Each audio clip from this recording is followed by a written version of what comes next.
The Colorado frontier had a way of swallowing men whole. Some disappeared into gold mines that collapsed. Others got lost in snowdrifts and weren't found until spring thaw. A few just walked into the wilderness one day and never came back. Elias Blackwood had lived out here for 12 years, and most folks assumed the land would claim him eventually too. They were half right. The land had claimed something, just not his life. His cabin sat in a valley where three ridges converged, creating a natural amphitheater of pine and granite. The nearest town, Prospect Creek, was 18 miles southeast over rough terrain. No one visited.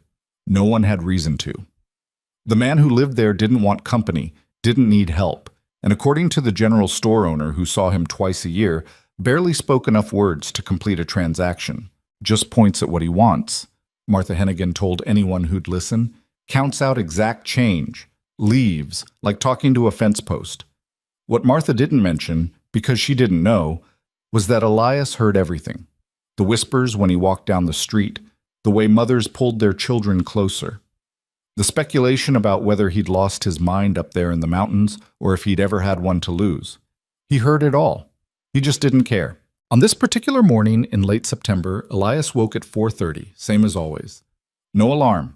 His body had kept military time for so long it had become permanent. He lay still for 3 minutes, listening to the sounds of the cabin settling, the wind moving through the pine branches, the creak of the rafters as the temperature shifted. Nothing unusual. He rose, dressed in worn canvas pants and a faded wool shirt, and walked to the kitchen. The cabin was small, 12 by 20 feet, but efficiently organized. Everything had a place. Nothing was decorative. The wood stove, the table, the chair, the shelf with 7 books he'd read 100 times each. Function over form. He made coffee in a battered tin pot, strong enough to strip paint. While it brewed, he walked to the window and looked out at the pre-dawn darkness. That's when he saw it. A flicker of light, maybe a quarter mile down the valley. Too steady to be a campfire. Too isolated to be a traveler. Someone was watching the cabin. Elias took a slow sip of coffee. His hands didn't shake. His pulse didn't quicken. He'd been expecting this. For 3 weeks now, he'd noticed the signs. A broken branch near the creek that didn't match deer traffic. Boot prints in soft earth near his property line. 2 different sizes, both recent. A faint smell of tobacco smoke one evening when the wind came from the east. Someone was scouting him. The question wasn't if they'd come. It was when and how many. He moved away from the window and opened a floor panel beneath the table. Inside was a rifle, a Sharps .52 caliber, immaculately maintained. Next to it, a shorter Winchester repeater. 3 revolvers of varying makes. Ammunition boxes stacked with geometric precision. A knife with a 10-inch blade. Elias hadn't touched these weapons in 4 years. He'd promised himself he wouldn't. But promises made to ghosts had a way of becoming negotiable when living men came calling with bad intentions. He lifted the Sharps, checked the action, and set it against the wall near the door. The Winchester went by the window. 1 revolver on his belt, 1 in a shoulder holster, 1 strapped to his ankle. He moved with the mechanical efficiency of someone who'd done this 1,000 times before. Because he had.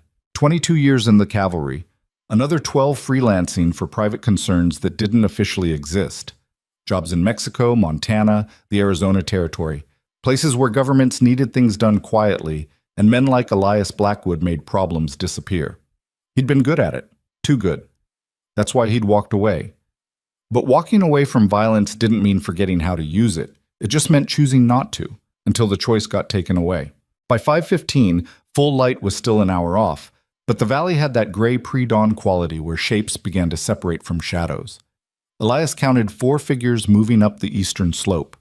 Sloppy approach. They thought darkness gave them cover, but it did the opposite. Movement showed better against stillness. He watched them for 10 minutes, cataloging their mistakes. The lead man kept looking back at the others, which meant he wasn't confident. The second stumbled twice over loose rock. The third and fourth moved better, but they were following, not leading.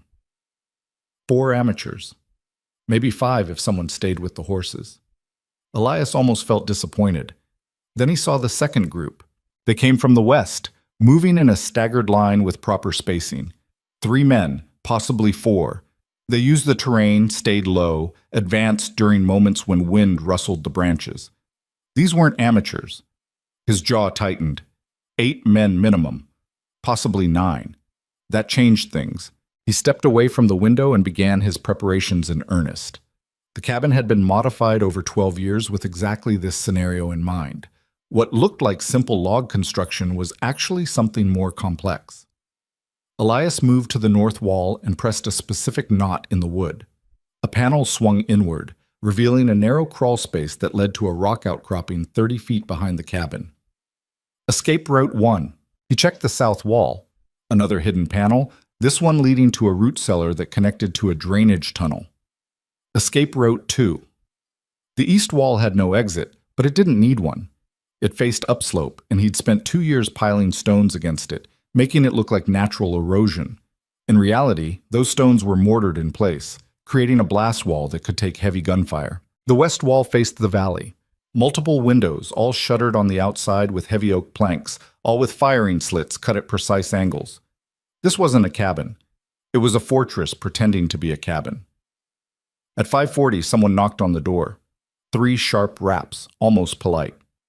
Elias didn't answer. He stood 8 feet back from the door, Sharp's rifle ready, angled so he could see both the door and the western window. The knock came again. Harder this time. "Mr. Blackwood?" A voice, rough but trying for friendly. "Name's Dalton Reeves. Just looking for a word if you got a minute." Elias said nothing. "I know it's early," the voice continued, "but I got a business proposition that can't wait. Worth your time, I promise." Still nothing. He heard whispered conversation outside. Someone said, "Maybe he ain't here." Another voice, sharper. "His horse is in the lean-to, genius." Dalton Reeves tried again. "Mr. Blackwood, I'm going to be straight with you. We can do this easy or we can do this hard. I'm hoping for easy." Elias moved to the window, staying to the side where he couldn't be seen. Through the gap in the shutter, he counted 6 men visible in the clearing, all armed, 3 with rifles, 3 with pistols drawn. The eastern group hadn't shown themselves yet. Neither had the western approach team. They were waiting for something. "Mr. Blackwood," Dalton's voice had lost its friendly edge. "You got 10 seconds to open this door. After that, we're coming in whether you like it or not." Elias finally spoke. His voice was quiet, but it carried. "You're on my land without permission. Leave." There was a pause, then laughter. "Your land?" Dalton sounded genuinely amused. "See, that's where you're confused, old man. This land belongs to the Colorado Territorial Development Corporation as of last week. Legal purchase, signed and witnessed. You're the one trespassing. I have a deed. You have paper. We have lawyers. Guess which one matters?" Elias knew how this worked. He'd seen it in Kansas, in Wyoming, in New Mexico. Companies wanted land. Homesteaders had claims. Lawyers found technicalities. When technicalities didn't work, they sent men like Dalton Reeves to make the problem go away. Usually worked too. Most homesteaders weren't fighters. They were farmers, families, people who'd take a buyout or just leave when enough pressure got applied. Elias wasn't most homesteaders. "Last chance," Dalton called out. "We got paper saying you need to vacate. You can walk out with your personal effects, or we can drag you out and burn everything. Your choice." Through the window gap, Elias saw movement on the eastern ridge. The amateur group had circled around, probably thinking they were being clever. He counted 5 of them now, spread out in the tree line. Western approach team was still hidden, which meant they were good. Total count, 11 visible, probably 12 or 13 total. Long odds. He'd worked with worse. "All right," Dalton said. "Hard way it is. Boys, light it up." The first shots came from the eastern ridge, wild, undisciplined fire that hit the cabin walls and shutters, but nothing critical. Covering fire while the main group advanced. Elias didn't flinch. He'd positioned himself where ricochets couldn't reach, and the log walls were 18 inches thick. It would take a cannon to punch through. He waited. More gunfire. Someone yelled, "Rush the door!" 3 men broke from cover, running toward the cabin entrance. The lead man had a battering ram, just a heavy log, but effective enough against most doors. Elias let them get within 15 feet. Then he shot the hinges. Not the men. The hinges on the door itself. 2 precisely placed rounds from the sharps, and the entire door fell forward like a drawbridge, slamming into the lead runner and knocking him flat. The battering ram flew out of his hands, confused shouting. The other two men stumbled back, trying to process what just happened. Elias worked the sharp's bolt, aimed through the now open doorway, and put a round into the ground 6 inches from Dalton Reeves' left foot. Dalton dove behind a water trough. "Next one, center mass," Elias said. The gunfire stopped for about 5 seconds. Then all hell broke loose. The Eastern Ridge team opened up with everything they had. The Western Approach team broke cover and started advancing through the rocks. The men in the clearing spread out and began coordinated suppressive fire. Elias had expected this. Wanted it, actually. He dropped below the window line and moved to the south wall, found the pull cord he'd installed, and yanked hard. Outside in the clearing, a section of ground gave way. 2 men fell into a covered pit. Not deep enough to kill, just deep enough to break an ankle and take them out of the fight. Their screams cut through the gunfire. Elias didn't pause. He moved to the fireplace, reached up into the chimney, and pulled a secondary cord. On the eastern ridge, a deadfall trap released. 100 pounds of logs and rocks came crashing down the slope, forcing the ridge team to scatter or get crushed. He grabbed the Winchester and moved to the western window, arriving just as the first man from the approach team reached the cabin wall. Through the firing slit, Elias could see him clearly, young, maybe 25, pressing himself against the logs, thinking he was in a blind spot. He wasn't. Elias angled the Winchester and fired low, sending splinters of wood into the man's legs. Not a killing shot. Didn't need to be. The man went down screaming, and his partners pulled back. Dalton Reeves was yelling now. "God damn it, fall back! Regroup at the tree line!" They retreated in chaos, dragging wounded, stumbling over each other. Elias counted casualties, 2 in the pit, 1 hit by the deadfall, 1 with leg wounds. 4 down, maybe 9 still active. He reloaded both rifles, checked his revolvers, and waited. This was just the opening move. The real fight hadn't started yet. Jake, outside, behind the water trough, Dalton Reeves pressed his back against the wood and tried to control his breathing. His heart hammered. His hands shook. That wasn't supposed to happen. The old man was supposed to be scared, helpless, easy. That's what the advanced scouts said. That's what the property survey reported. 1 hermit, no defenses, no will to fight. Instead, they just walked into a meat grinder. "Dalton!" That was Curtis, his segundo. "We got 2 men down in that pit, 1 crushed under rocks, and Miller's bleeding bad." "What the hell is going on?" Dalton risked a glance around the trough. The cabin sat there, quiet now, smoke drifting from the chimney. Looked peaceful, looked harmless. It was neither. "Who is this guy?" Marcus asked. He was pressed against a tree trunk 20 feet away, Winchester clutched tight. "Scouts said he was just some old hermit." "Scouts were wrong," Dalton muttered. "We need to pull out," Curtis said. Regroup. Come back with more men." "We got more men," Dalton shot back. "We got 12 shooters and 1 old man in a shack. We're not running. 4 of our 12 are out of commission. Then the 8 of us will handle it." But even as he said it, Dalton knew something had shifted. They'd had the initiative. They'd had surprise. Now they had fear, and fear spread faster than wildfire in a group of hired guns. He needed to change the momentum. "Marcus," he called out, "you still got those dynamite sticks?" Marcus nodded, patting his satchel. "Good. We're going to smoke him out. Curtis, take 3 men around the north side. When you hear the explosion, you rush the back. Marcus, you're with me. We'll blow the front wall and go in shooting." "What if he's got more traps?" someone asked. "Then we'll spring him and shoot him while he's reloading. This ain't complicated. It's 1 old man with maybe 2 rifles. He can't watch every direction at once." That was the theory anyway. They spread out, moving with more caution now. The dynamite plan was simple. Throw 2 sticks through the open doorway, blow a hole big enough to create chaos, rush in during the confusion. Dalton crawled forward, keeping the water trough between himself and the cabin. Marcus moved parallel, staying low. They got within 30 feet, 20 feet, 10. Dalton pulled a dynamite stick from Marcus's satchel, struck a match, lit the fuse. The match went out. He tried again. Out again. "What the hell?" he muttered. That's when he noticed the smell, faint but distinct. Water. He looked down. The ground beneath him was wet and getting wetter, like a spring had suddenly opened up. No, not a spring. A pipe. He rolled to the side just as water erupted from the ground, a pressurized spray that soaked him and Marcus both. The dynamite stick slipped from his wet hands. Marcus grabbed it, but the fuse was drenched, useless. Son of a... The gunshot came from the cabin, close enough that Dalton felt the displacement of air. The bullet hit the water trough above his head, punching through the old wood and releasing a flood of stored water. They scrambled back, slipping in mud, covered in cold water and humiliation. From inside the cabin, a voice. That same quiet, unhurried voice.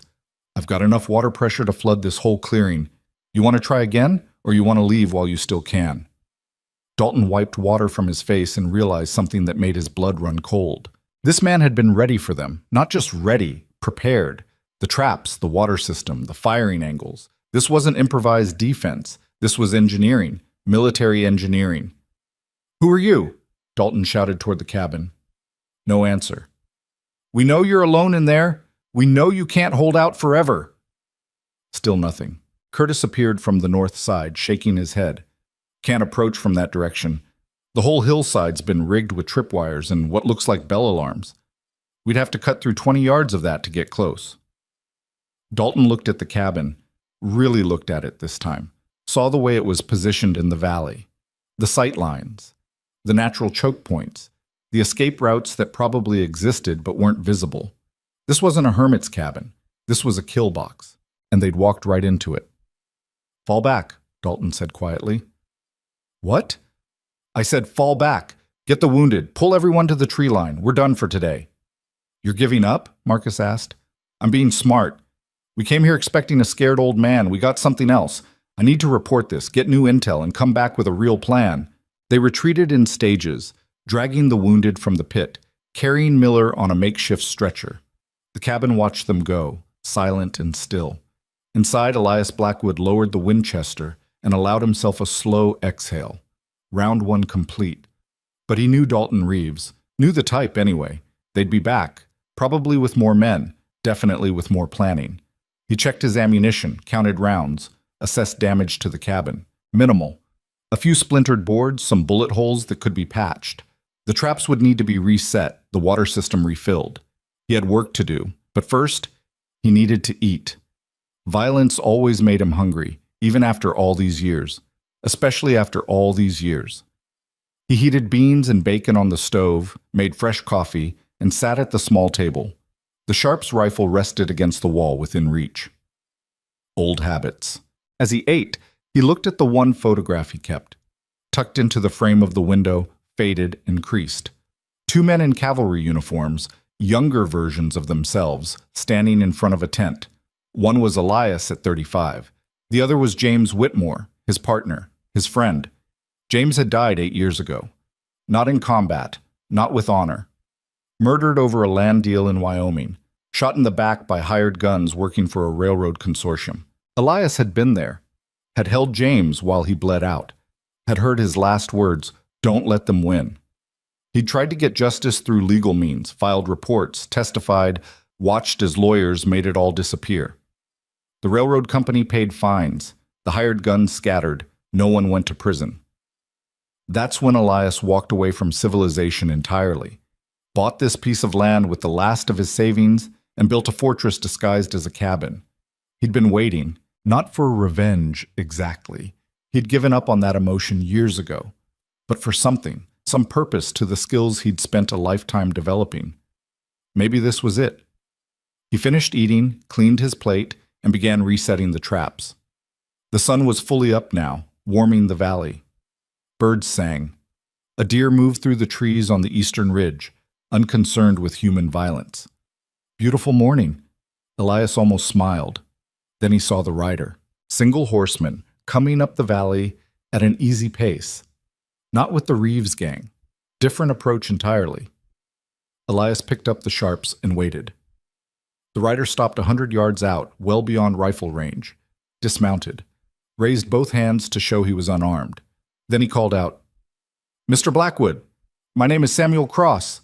I'm not here to fight, just need 5 minutes of your time." Elias said nothing. "I know what happened this morning," Cross continued. "I know Dalton Reeves came at you. I'm not with them. I'm a lawyer from Denver." A lawyer. Even worse than hired guns. "Go away," Elias shouted. "I have information you need about who sent Reeves, about why they want your land. Don't care." I think you will when you hear the name. It's connected to James Whitmore. Elias froze. Cross saw the reaction, even at 100 yards. I have documents, court records, proof that the same people who killed your partner are behind this land grab. Let me show you. Elias's finger tightened on the trigger. He could end this right now, one shot, but something stopped him. The name, James Whitmore.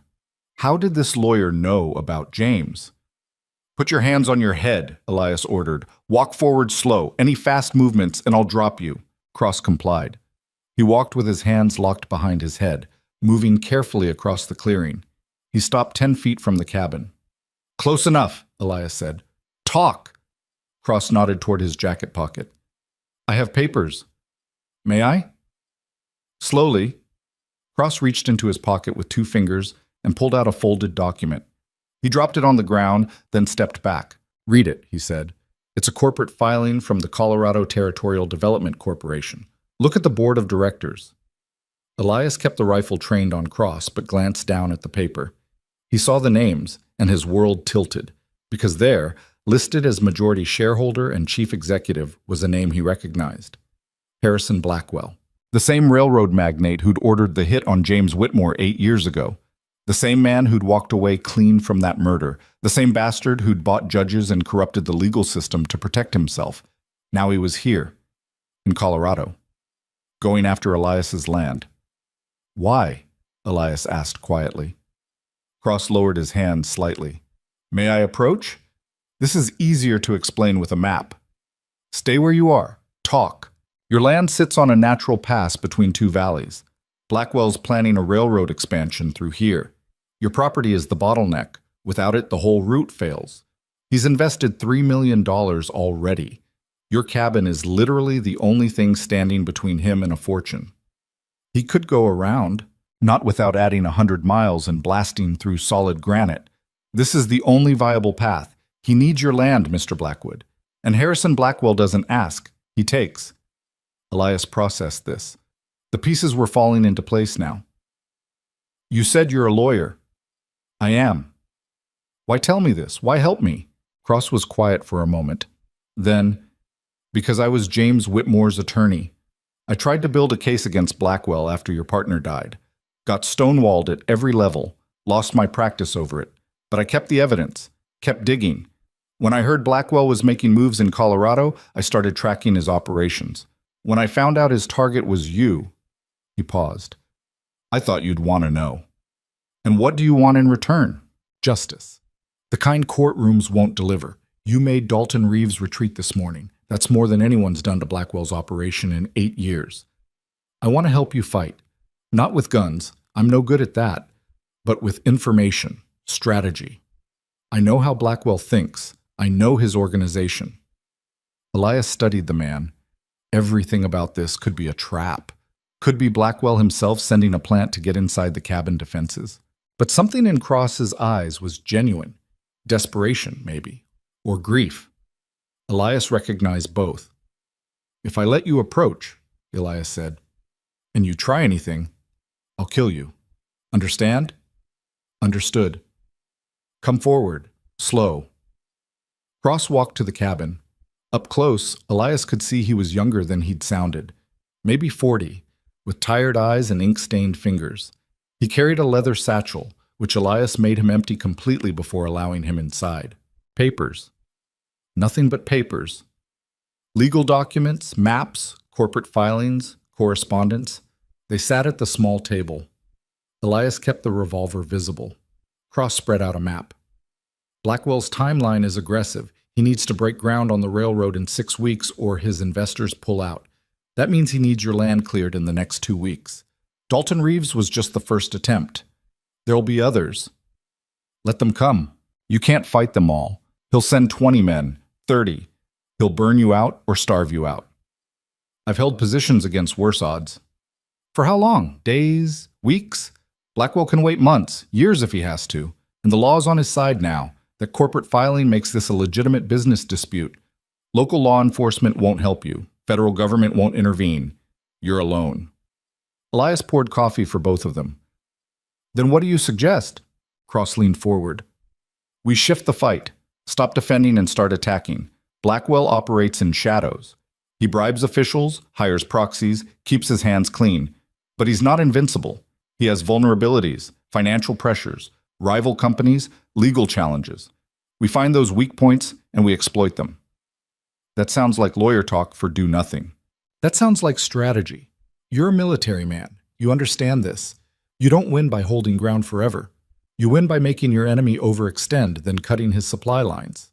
Elias sipped his coffee. He hated that Cross was making sense. "What do you need from me?" he asked finally. "Time. Protection. A base to work from. You defend this cabin, I'll attack Blackwell's organization. We coordinate. You handle the tactical, I handle the strategic. And if it doesn't work, then at least we'll go down fighting, which is better than what James got." The mention of James again. Cross was smart. He knew exactly which buttons to push. Elias looked out the window at the valley. This land had been his refuge for 12 years, his escape from violence, his attempt at peace. But peace only lasted as long as violent men allowed it, and Harrison Blackwell wasn't allowing it anymore. 2 weeks, Elias said. "I'll give you 2 weeks to show me this strategy works. You stay here, you work your legal angles, and we see what happens. But the first time I think you're playing me, you're done. Clear?" "Clear." They shook hands. Elias noticed Cross's grip was soft, academic. No calluses, no strength. This was either the best decision he'd made in years or the stupidest. Time would tell. Outside, the sun climbed higher. In the distance, toward Prospect Creek, dust rose from the road. More riders, probably. Dalton Reeves regrouping or reinforcements arriving. The siege was just beginning, but now Elias had something he hadn't had in 8 years. An ally. Maybe not a soldier, maybe not even a fighter, but someone who understood that sometimes the only way to get justice was to take it yourself. He checked his ammunition again, counted rounds, and began preparing for the next assault. The war for Blackwood Ridge had officially started, and this time Elias Blackwood wasn't running. This time he was ready. Cross spent the first 3 hours organizing his papers across Elias's small table like a general planning a campaign. Documents covered every inch of available surface: corporate filings, property surveys, witness statements from the Wyoming incident, even shipping manifests for railroad materials.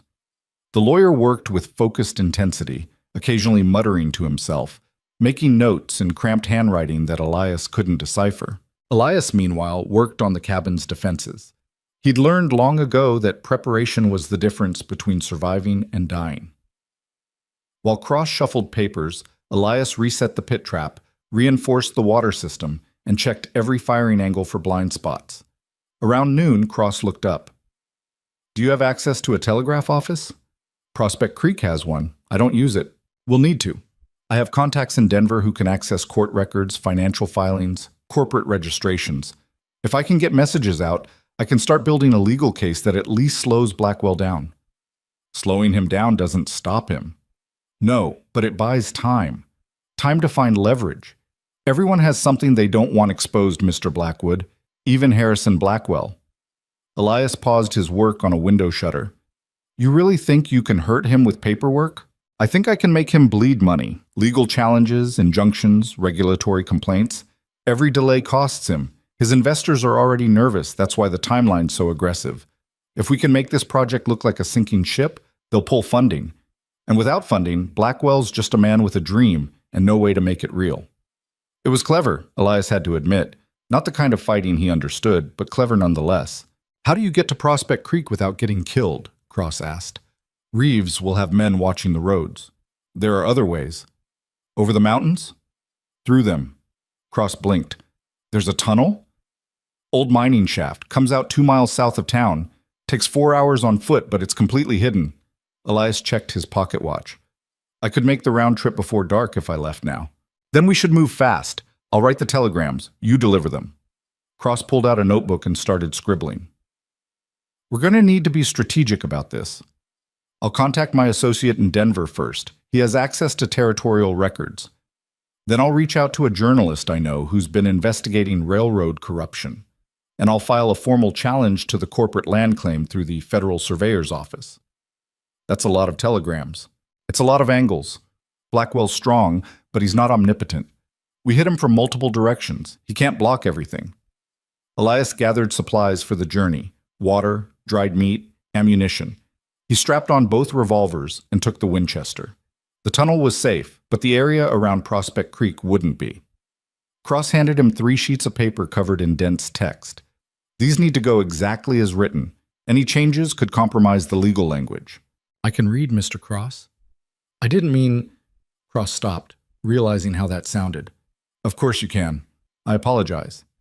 Elias took the papers without comment and headed for the north wall. He pressed the hidden panel, revealing the crawl space that connected to the tunnel entrance. "You'll be safe here while I'm gone," he said. "Don't open the door for anyone. Don't show yourself at the windows. If someone tries to force entry, there's a shotgun under the bed and extra ammunition in the floor cache. You know how to shoot?" Cross's expression answered that question. "Point it generally at the target and pull both triggers. The spread will do the rest." Comforting. Elias almost smiled. "Lock this panel behind me. I'll knock 3 times when I return. Anything else? Start shooting." He crawled into the narrow space, heard Cross secure the panel, and then he was alone in darkness. The tunnel smelled of damp earth and old timber. He'd shored it up over the years, but it still felt precarious. Thousands of tons of rock overhead, held back by wooden beams and faith. The journey took longer than usual because he moved carefully, listening for any sounds that might indicate collapse or intrusion. But the tunnel held, and eventually he emerged into a ravine 2 miles from Prospect Creek's southern edge. The sun was past its peak now, angling toward late afternoon. He had maybe 4 hours before full dark. Elias approached the town from the east, avoiding the main road. Prospect Creek was small, maybe 300 people, 1 main street, a handful of side roads.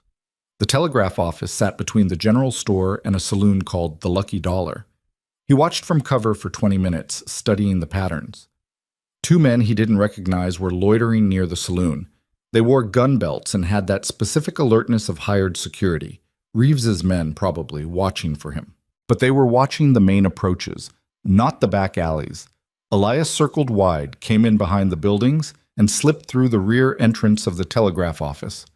The operator, a thin man named Vernon, who'd always minded his own business, looked up with startled eyes. "Mr. Blackwood, I heard there was trouble up at your—" "I need to send 3 telegrams, urgent priority. Here's payment." Elias laid down coins, more than enough to cover the cost and buy Vernon's discretion. Vernon glanced at the money, then at the back door, then at Elias. "There's men looking for you. Said you're wanted for defending my own property. You going to help me or not?" Vernon hesitated. Then he took the coins. "What's the message?" Elias handed over Cross's papers. Vernon read them, his eyebrows rising with each line. "These are going to some important people. That a problem?" "No, sir, just—" "This is getting complicated, isn't it?" "It's been complicated. Now it's just becoming obvious." Vernon copied the messages in his careful script and tapped them out on the telegraph key. The machine clacked and buzzed, sending Cross's words across hundreds of miles of wire. It felt strange to Elias, this invisible war being fought through electrical pulses. He preferred enemies he could see. The first 2 messages went through without issue, but halfway through the third, Vernon stopped. "What's wrong?" Elias asked. "Line's being interrupted. Someone's tapping in from another station." "Can they read the message?" "If they know what they're doing." Vernon tried again, got the same interference. "This is deliberate. Someone's blocking me." Elias considered this. Blackwell had reach, that much was clear. If he could intercept telegraph communications, it meant he had people in multiple offices, maybe even at the territorial level. How many other stations between here and Denver? 4 relay points. Could you route around them? Use a different path? Vernon scratched his jaw.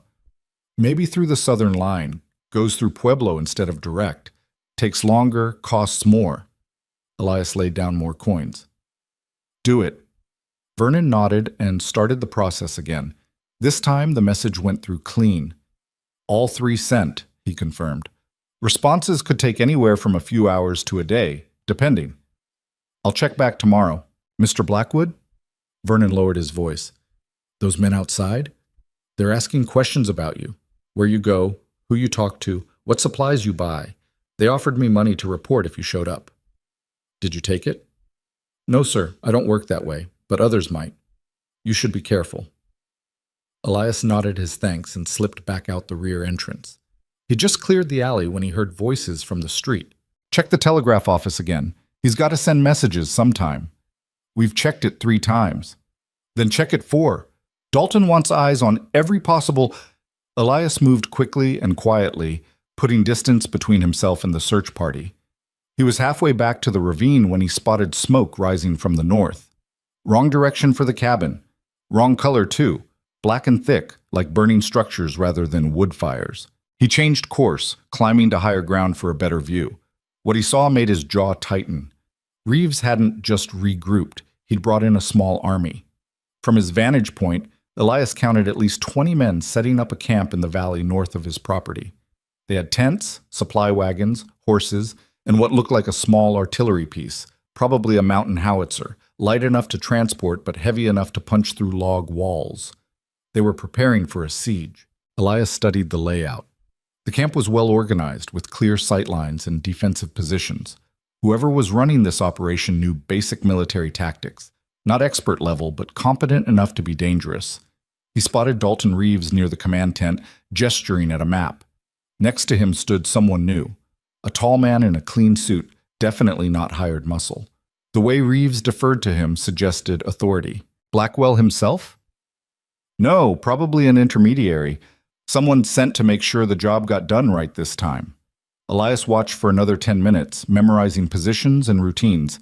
Then he worked his way back to the tunnel entrance, his mind already calculating odds and options. 20 men with artillery changed the equation significantly.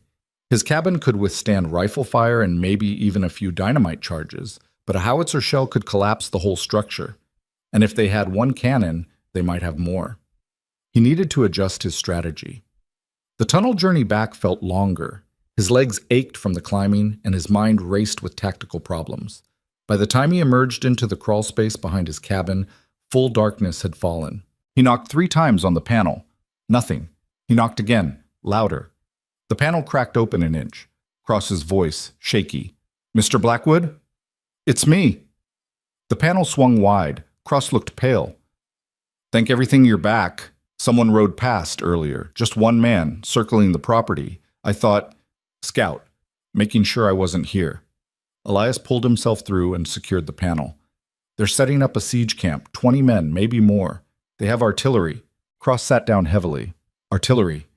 That's not good." "No, it's not." Elias filled 2 cups with water and handed one to Cross. "Your telegrams went out. Took some creative routing, but they're on their way." "How long until responses?" "Operator said maybe tomorrow. Could be longer." "We might not have longer. If they're bringing in artillery, then we don't wait for them to use it." Elias spread out his own rough map of the valley on the table. "They're camped here, north of my position. Supply wagons are here. Artillery pieces here, still being assembled. Command tent is center of the camp." Cross studied the map. "You're planning to attack them?" "I'm planning to make them reconsider their timeline. That's 20 armed men against 1. 20 men who think they're safe in their camp. Who aren't expecting trouble. Who probably have minimal guard rotation because they figure I'm pinned down here." "You're serious?" "I'm practical. They want to lay siege? Fine. But sieges run on supplies and morale. I take out their supplies, their morale drops. Their morale drops, they start making mistakes. They make mistakes, I exploit them." Cross rubbed his face. "This is insane. You could get killed." "I could get killed staying here too, just slower. At least this way I'm making the moves instead of reacting to theirs." "What do you need from me?" "Stay here. Keep working on your legal angle. If I'm not back by dawn, assume I'm dead and use the south tunnel to get out. Don't try to fight them yourself." "What if your attack fails? What if they come here while you're gone? Then you use that shotgun I showed you and you make them pay for every inch." Elias checked his revolvers, loaded the Winchester, and strapped a knife to his belt. "I'm not planning to fail." He left through the north crawl space again, moving through darkness with the confidence of someone who'd memorized every rock and tree on his property. The night was cool, overcast, no moon, perfect conditions for what he had in mind. The enemy camp glowed in the distance. Campfires and lanterns, warm and inviting and tactically stupid. All that light ruined night vision and made perfect targets for anyone attacking from darkness. Elias approached from the east, staying low and moving during moments when wind rustled branches to cover any noise. He got within 50 yards before encountering the first sentry. The man was young, maybe 20, sitting on a log and smoking a cigarette. The glowing ember marked his position like a beacon. He was supposed to be watching the perimeter, but instead he was staring at the camp, probably wishing he was near the fire with the others. Elias moved past him without the sentry ever knowing he was there. The camp layout was predictable. Supply wagons at the north end, horses picketed to the east, command tent in the center, artillery piece to the south with a tarp over it. Men clustered around 3 campfires, talking and playing cards. Elias counted 18 visible, 2 more probably on sentry duty elsewhere, which matched his earlier count. He worked his way to the supply wagons, staying in shadows. Inside the first wagon, food stores, ammunition crates, barrels of water. The second wagon held tools, rope, and several crates marked danger, explosives. Dynamite. Perfect. Elias carefully opened one crate and removed 3 sticks. He closed the crate and backed away, then circled to the horse picket. The animals were nervous, sensing something wrong. Elias whispered softly, letting them catch his scent. Horses from his cavalry days had taught him the language. Stay calm, move slow, show no threat. He cut 3 picket ropes with his knife. Not all of them, just enough to cause chaos when the time came. Then he moved to the artillery piece. Up close, it was indeed a mountain howitzer, 12-pounder, probably Civil War surplus. Someone had cleaned it recently. The barrel gleamed in the firelight. Elias knelt beside it and studied the carriage mechanism. He couldn't disable it completely without tools, but he could sabotage it in ways that wouldn't be obvious until they tried to fire. He removed the elevation screw and threw it into the darkness. Without it, they couldn't aim properly. Then he loosened the carriage bolts just enough that the first shot would likely throw the whole assembly apart. Good enough. Now for the supply wagon. He returned to the explosives crate, set 1 dynamite stick inside with a long fuse, and ran the fuse line back toward the perimeter. The other 2 sticks he placed near the base of the command tent, also with long fuses. 3 targets, 3 charges, all timed to go off within seconds of each other. He was heading back to light the fuses when someone spoke behind him. "Hey, who's there?" Elias turned slowly. A sentry stood 10 feet away, rifle half raised, squinting into darkness. "Just checking the supplies," Elias said in a casual tone, pitching his voice differently than normal. The sentry hesitated. "I don't recognize you." "New recruit, got in this afternoon." "Nobody said anything about—" Elias moved fast, closing the distance before the sentry could fully raise the rifle. He grabbed the barrel, twisted it aside, and drove his knee into the man's stomach. The sentry folded. Elias caught him before he hit the ground and dragged him into shadow. The sentry groaned. Elias put a hand over his mouth. "Quiet. I don't want to kill you, but I will if you make me." The sentry's eyes were wide with fear. "How many men total in this camp?" Elias asked. The sentry held up 2 hands twice. 20. That matched Elias's count. "Who's in charge? The man in the suit?" A nod. "What's his name?" The sentry tried to talk. Elias eased his hand away slightly. "Carson," the man whispered. "Richard Carson. He's Blackwell's operations manager." "Carson give the orders?" "Him and Dalton Reeves together." "Where are they now?" "Command tent. They've been planning the assault for tomorrow morning." Tomorrow morning. That confirmed Elias's timeline. "You have family?" Elias asked. The question confused the sentry. "What?" "Family. People who'd miss you if you died." Yes, wife and daughter, in Denver." Elias looked at the young man, barely old enough to shave, taking mercenary work because it paid better than honest labor. Probably didn't even know what he'd signed up for. "Then quit," Elias said. "After tonight, this camp's going to be chaos. Use the confusion to ride out. Go back to Denver, find different work." "I can't just—" "You can, and you will, because the alternative is being here when this whole thing goes to hell." Elias hit him once, clean and quick, and the sentry went limp. Not dead, just unconscious. He'd wake up in an hour with a headache and a choice to make. Elias returned to the fuse lines, struck a match, and lit all 3 at once. Then he ran. He was 100 yards away when the first charge blew. The supply wagon erupted in a fireball that lit up the valley like daylight. Men screamed. Someone yelled, "Fire!" and bodies scrambled in all directions. Before they could organize, the second and third charges went off. Twin explosions that collapsed one side of the command tent and sent canvas and debris flying. The picketed horses panicked at the noise, and the ones with cut ropes bolted, adding to the confusion. Elias kept moving, circling around to the south. He could hear Dalton Reeves shouting orders, trying to establish control, but chaos had momentum now. Someone fired a rifle blindly into the darkness. Others joined in, shooting at shadows and imagination. Elias reached a rocky outcrop that gave him clear sight lines to the camp. He raised the Winchester, took careful aim, and put 3 rounds into the remaining supply wagon. The third shot hit something flammable, and another fire started. More panic, more shooting. He fired twice more, deliberately missing men but hitting equipment. A water barrel exploded. A tent support collapsed. Then he disappeared back into darkness, working his way toward home. Behind him, the camp burned. Men shouted. Horses ran wild. The siege was supposed to start tomorrow morning. Instead, it had just ended tonight. Elias made it back to the cabin an hour before dawn. He knocked 3 times and Cross opened the panel immediately. "I heard explosions," the lawyer said. "What happened?" "Supply disruption." Elias crawled through and started stripping off his gear. He was covered in soot and dirt, his hands scratched from crawling through rocks. "You blew up their camp?" "Parts of it, enough to slow them down." Cross started to laugh. It began as a nervous chuckle but built into genuine mirth. "You magnificent lunatic! You actually attacked them." "Surprised?" Terrified. Impressed. Both. Cross poured coffee with shaking hands. "What happens now?" "Now they regroup. Probably pull back to Prospect Creek to resupply. That buys us maybe 2 days. And in 2 days? We'll see if your legal strategy works. If not, we do it again. You can't keep attacking them indefinitely. Watch me." Elias cleaned his weapons, checked ammunition counts, and finally allowed himself to sit. His body ached.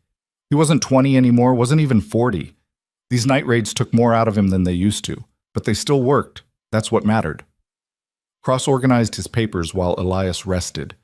They worked in silence, each focused on their own form of warfare. Around dawn, Cross spoke again. "You know this can't end with just defending your land, right?" "What do you mean?" "I mean, even if we stop this attack, even if we make Blackwell's timeline collapse, he's still out there, still powerful, still angry. He'll come at you again, or he'll come at someone else. Men like him don't stop until they're stopped permanently." "So what are you suggesting?" "I'm suggesting we don't just play defense. We go after him, really go after him. Find something that puts him in prison or destroys his empire entirely." Elias considered this. It was the kind of thinking that had gotten James killed, trying to take down someone too big, too connected, too protected by wealth and power. But maybe that's exactly why it needed to happen. "You have something specific in mind?" he asked. Cross pulled out a worn ledger from his satchel. "I've been tracking Blackwell's operations for years. Every property acquisition, every suspicious land deal, every politician who suddenly changed their vote after meeting with him. It's all in here. The problem is, evidence alone isn't enough. We need something bigger, something public, something he can't buy his way out of." "Like what?" "Like catching him in the act, like forcing him to expose himself." "How?" Cross smiled, and for the first time, Elias saw something dangerous in the lawyer's eyes. "We make him desperate. We threaten the one thing he values more than anything, his money, his investors. If we can make them lose faith in him, make them pull their funding, he'll have to act personally. And when he does, we'll be ready." It was ambitious, probably impossible. Elias liked it. "Tell me more," he said. They spent the next 3 hours planning. Cross explained the financial architecture of Blackwell's railroad venture, the investors, the timelines, the leverage points. Elias contributed tactical knowledge about how to create pressure, how to make an enemy reveal themselves. By mid-morning, they had the outline of a strategy. It was risky. It required perfect timing. It would probably get them both killed, but it might actually work. A knock at the door interrupted them. Both men froze. Elias grabbed the Winchester, cross-backed against the wall.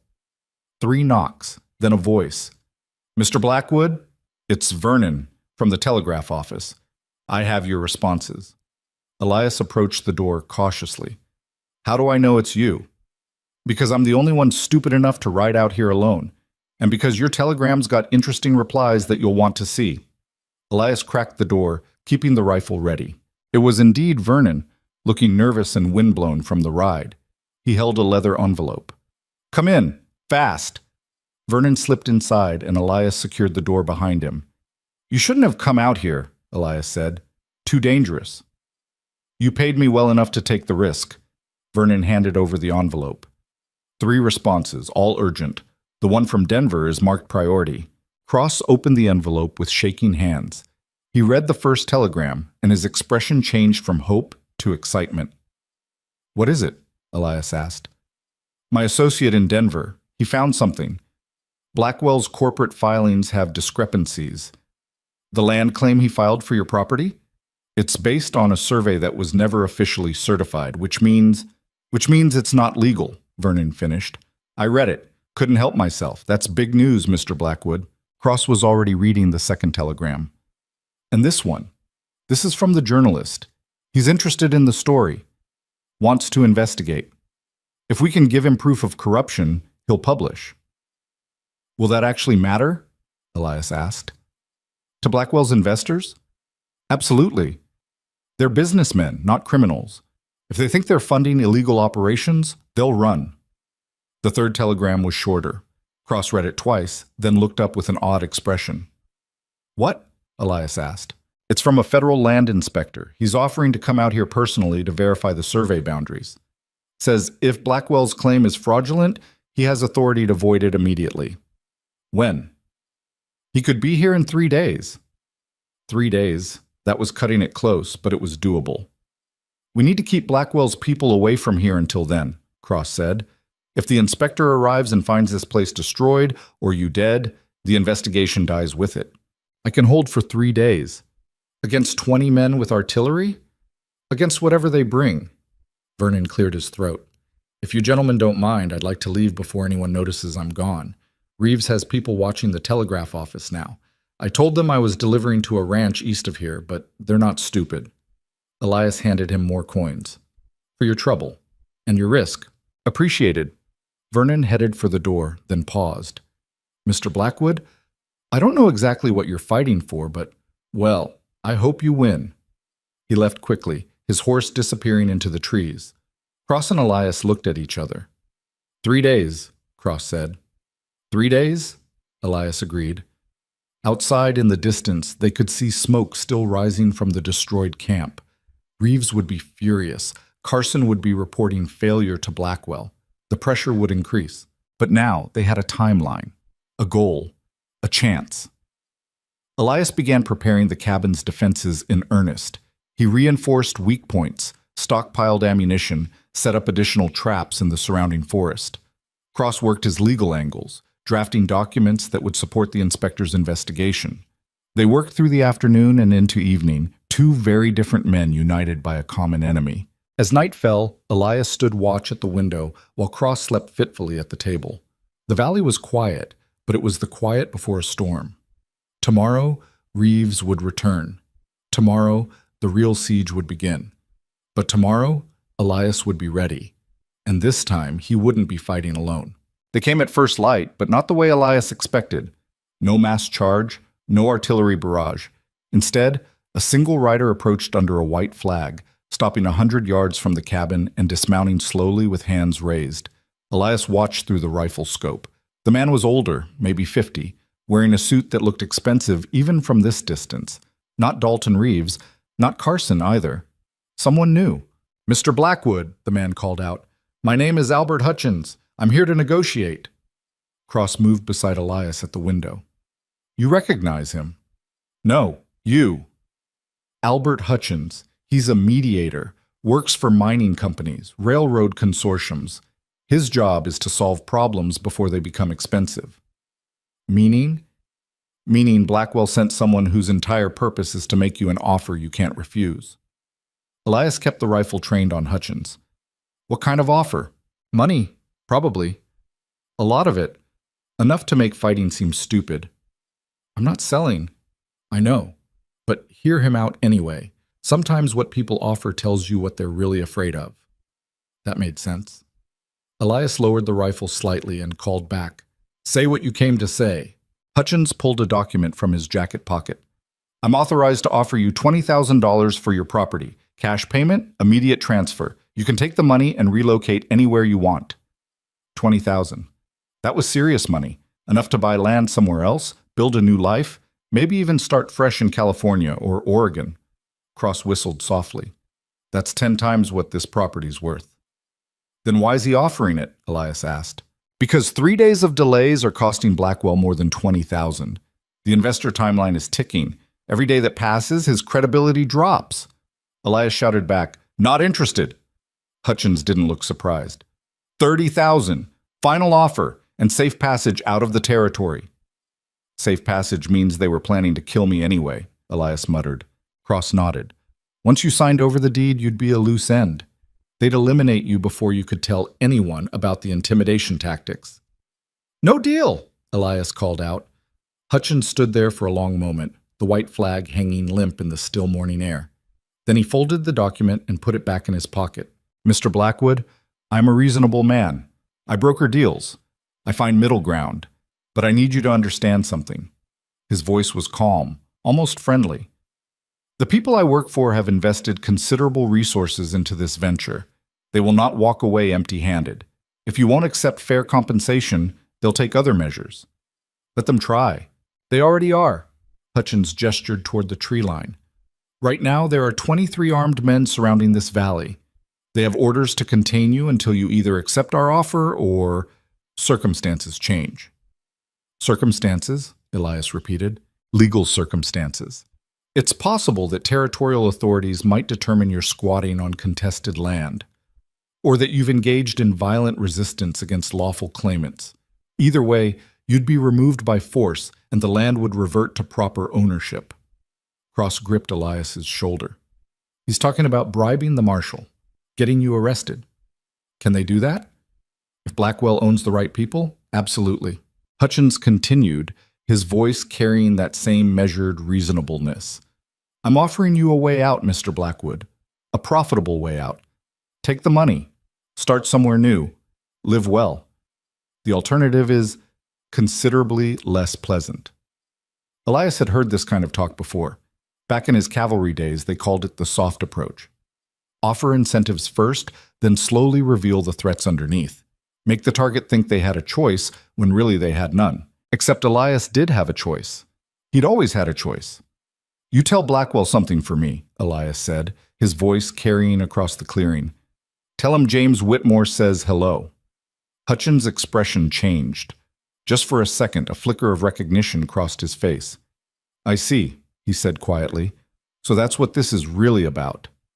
You know the name? I know that James Whitmore died in Wyoming 8 years ago under unfortunate circumstances. I also know that pursuing old grievances rarely ends well for anyone involved. Then I guess we'll see how it ends. Hutchins sighed, picked up his white flag, and remounted his horse. You're making a terrible mistake, Mr. Blackwood, but it's your mistake to make. He rode back toward the tree line, disappearing into the forest. Cross exhaled slowly. Well, that's it then. They know you know about James. They know this isn't just about the land. Good. I want them to know. Why? Because now they're scared. Hutchins came out here personally, offered money they can't afford to lose just to make me go away quietly. That means the legal pressure's working. That means we're hurting them. Cross walked to the table and sat down heavily. Or it means they're about to escalate.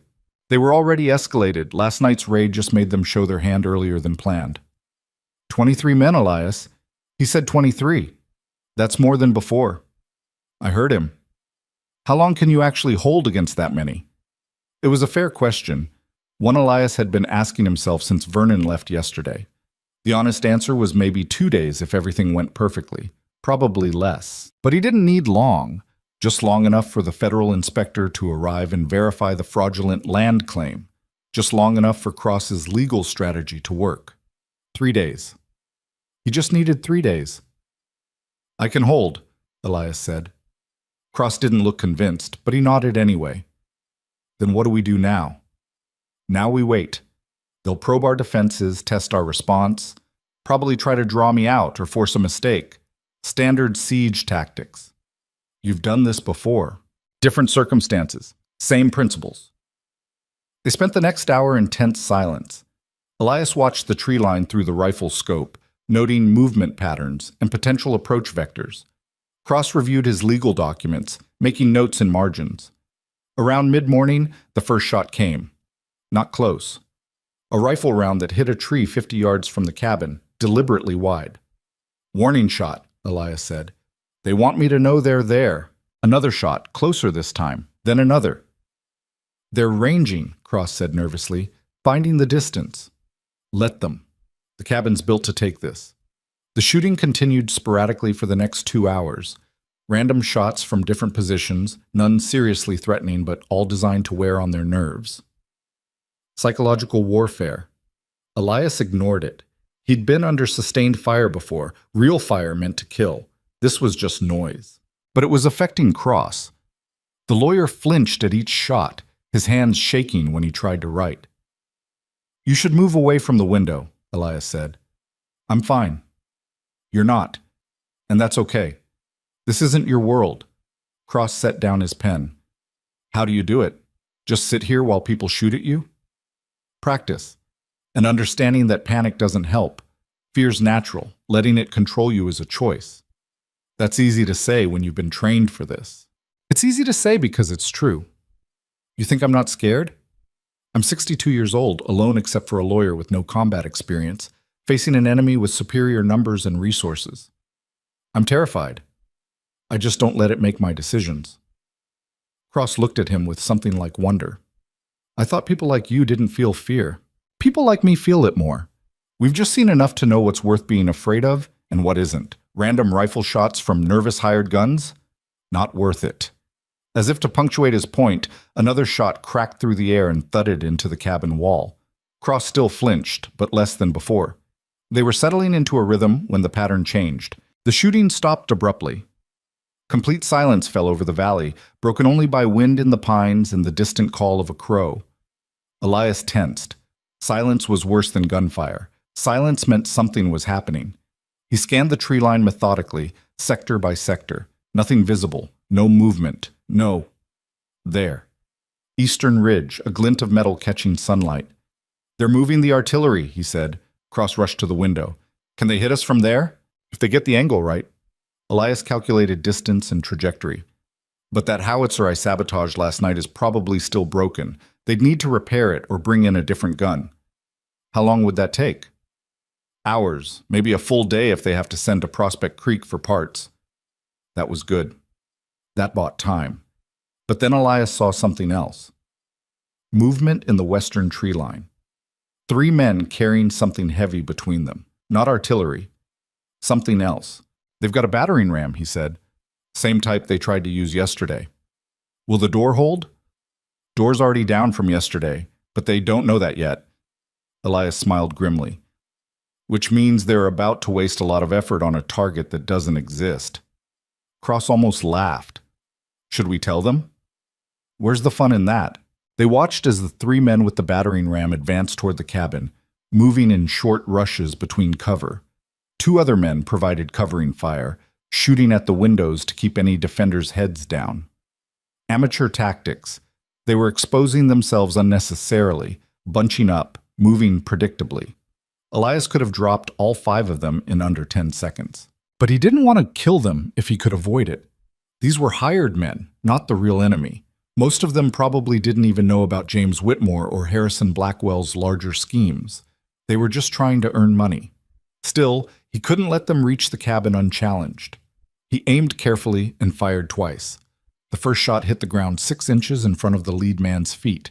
The second shattered the battering ram's handle. The men scattered like quail, diving for cover and returning blind fire. You could have hit them, Cross observed. Didn't need to. They got the message. And they had. The ram team retreated to the tree line, regrouping. Elias could see them arguing, pointing at the cabin, probably trying to decide their next move. Then Dalton Reeves appeared, striding out into the open with the kind of false confidence that came from desperation. Blackwood, he shouted, this is getting ridiculous. You can't win. You're one old man against an army. Elias didn't respond. I know Cross is in there with you, Reeves continued. We saw that telegraph operator visit yesterday.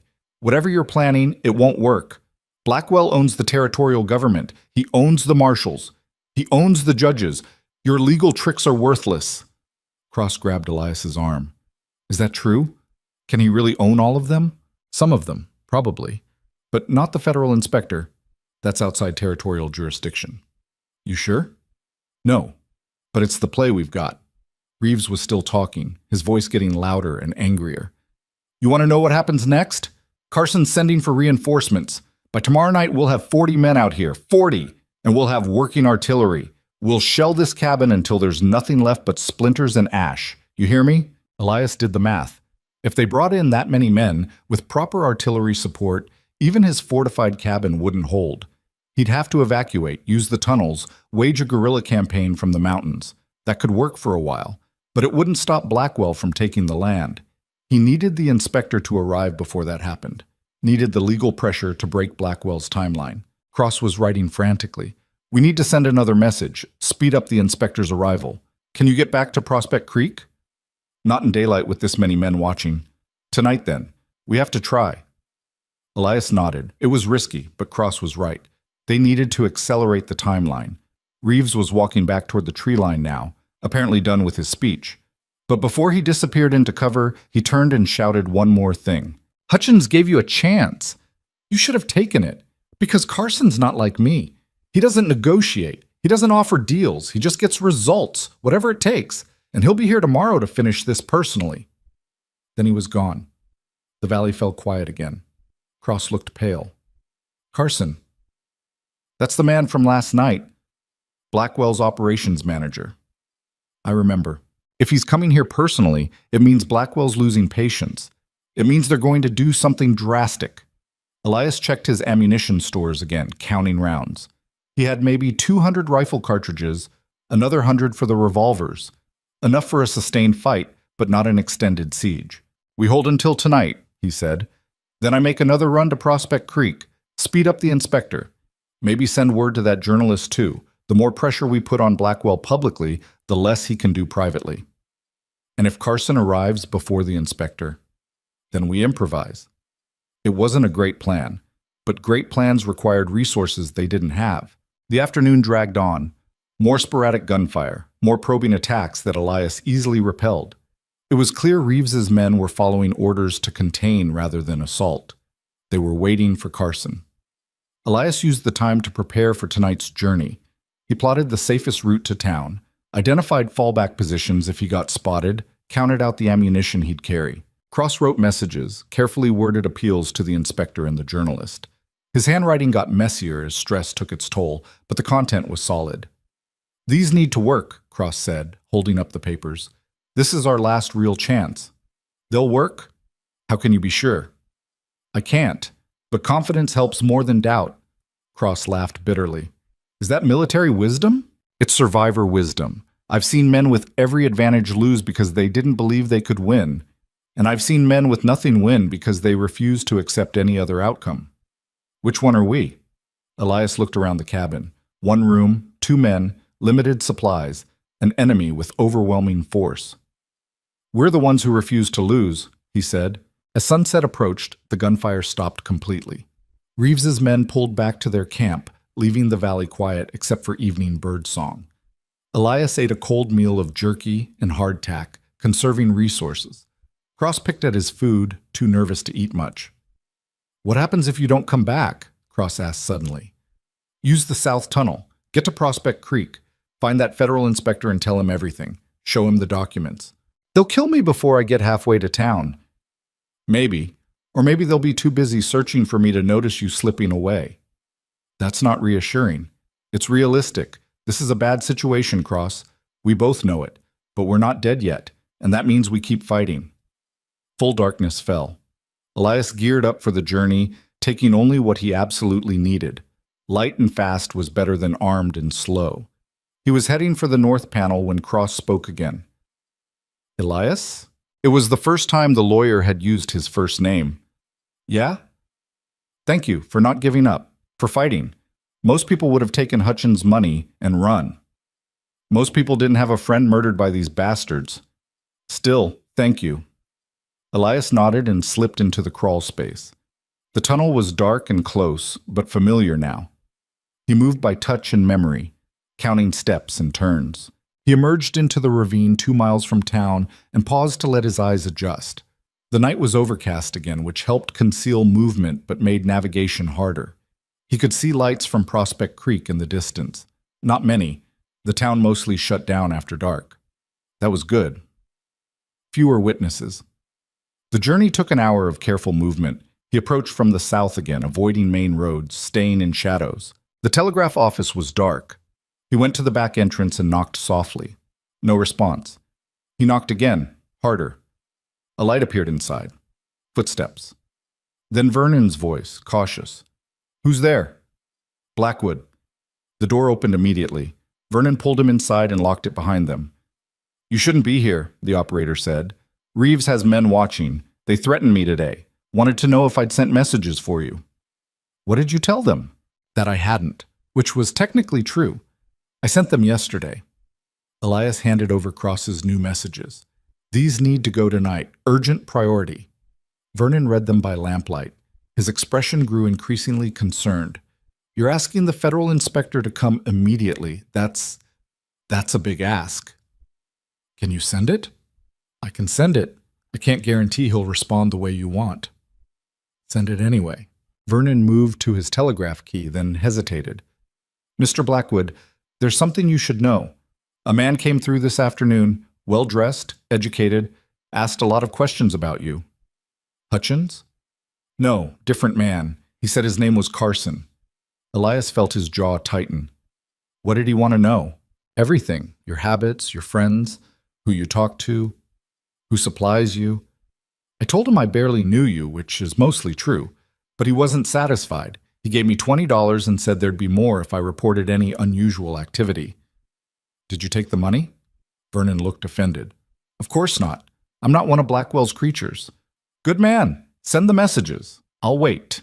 While Vernon worked the telegraph, Elias moved to the window and watched the street. A few people moved between buildings. A drunk stumbled out of the Lucky Dollar. Everything looked normal. But normal was an illusion in a town where Blackwell's money flowed. The telegraph key clacked rapidly. Vernon's fingers moved with practiced efficiency, translating Cross's words into electrical pulses that raced across hundreds of miles of wire. 5 minutes passed. 10. Then the key started receiving. Vernon transcribed quickly, his face illuminated by the lamp. "Response from Denver," he said. "The inspector confirms he's coming. Says he'll arrive day after tomorrow." Day after tomorrow. That was the original timeline, not accelerated. "Can you push him?" Elias asked. "Tell him it's an emergency?" Vernon sent another message. Waited. The response came back quickly this time. He says day after tomorrow is the fastest he can manage. He's currently investigating a claim near Fort Collins. Can't leave until that's resolved. Damn. That meant 2 more days of holding off Reeves's men, 2 more days before Carson arrived with reinforcements. "What about the journalist?" Elias asked. Vernon sent that message. The wait was longer this time, almost 20 minutes. Finally, the key clacked again. Vernon read the response and smiled. "The journalist is interested, very interested. Says if you can provide documented proof of corruption and illegal land seizure, he'll run the story in the Denver Post. Front page." That was something. Public exposure might not stop Blackwell directly, but it would make his investors nervous. Nervous investors meant pulled funding. Pulled funding meant failed projects. "Tell him we'll have proof when the inspector verifies the fraudulent survey," Elias said. Vernon sent the confirmation. They were about to finish when the telegraph key suddenly came alive on its own, receiving a message Vernon hadn't requested. The operator's face went pale as he transcribed.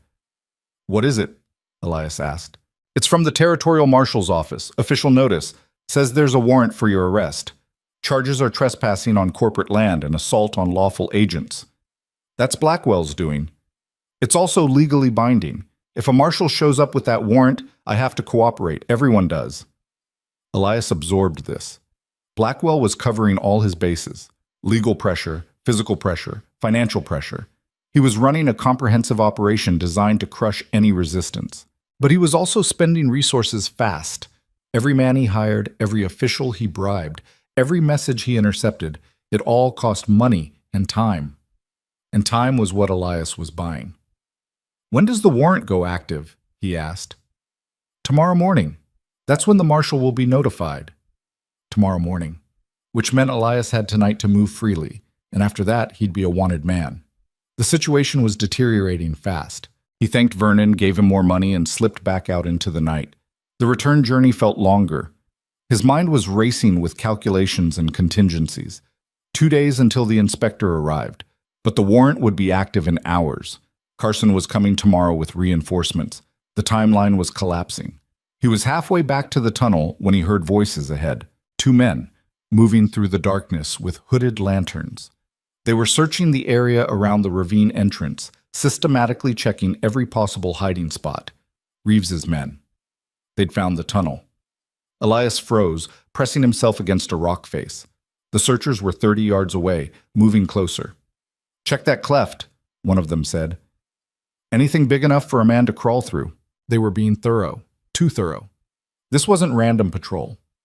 Someone had told them where to look. Had Vernon been compromised? No, the operator had been genuinely helpful. But maybe someone had followed Elias from town, or maybe they'd just figured out there had to be another way in and out. Either way, the tunnel was blown. Elias watched as the searchers moved directly toward the ravine entrance. In another minute, they'd find it. And once they did, they'd either collapse it or guard it, cutting off his primary escape route. He couldn't let that happen. Moving silently, he circled around to approach from behind. The searchers were focused on the ravine, their lanterns creating pools of light that destroyed their night vision.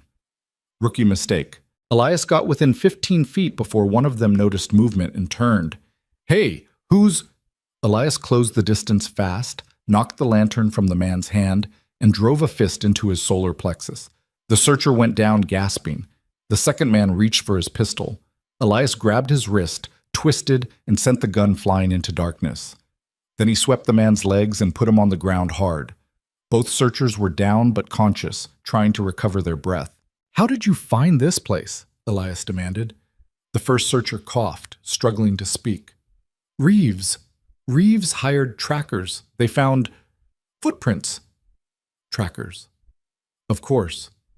Elias had been careful, but no one was perfect. A broken twig here, a disturbed rock there.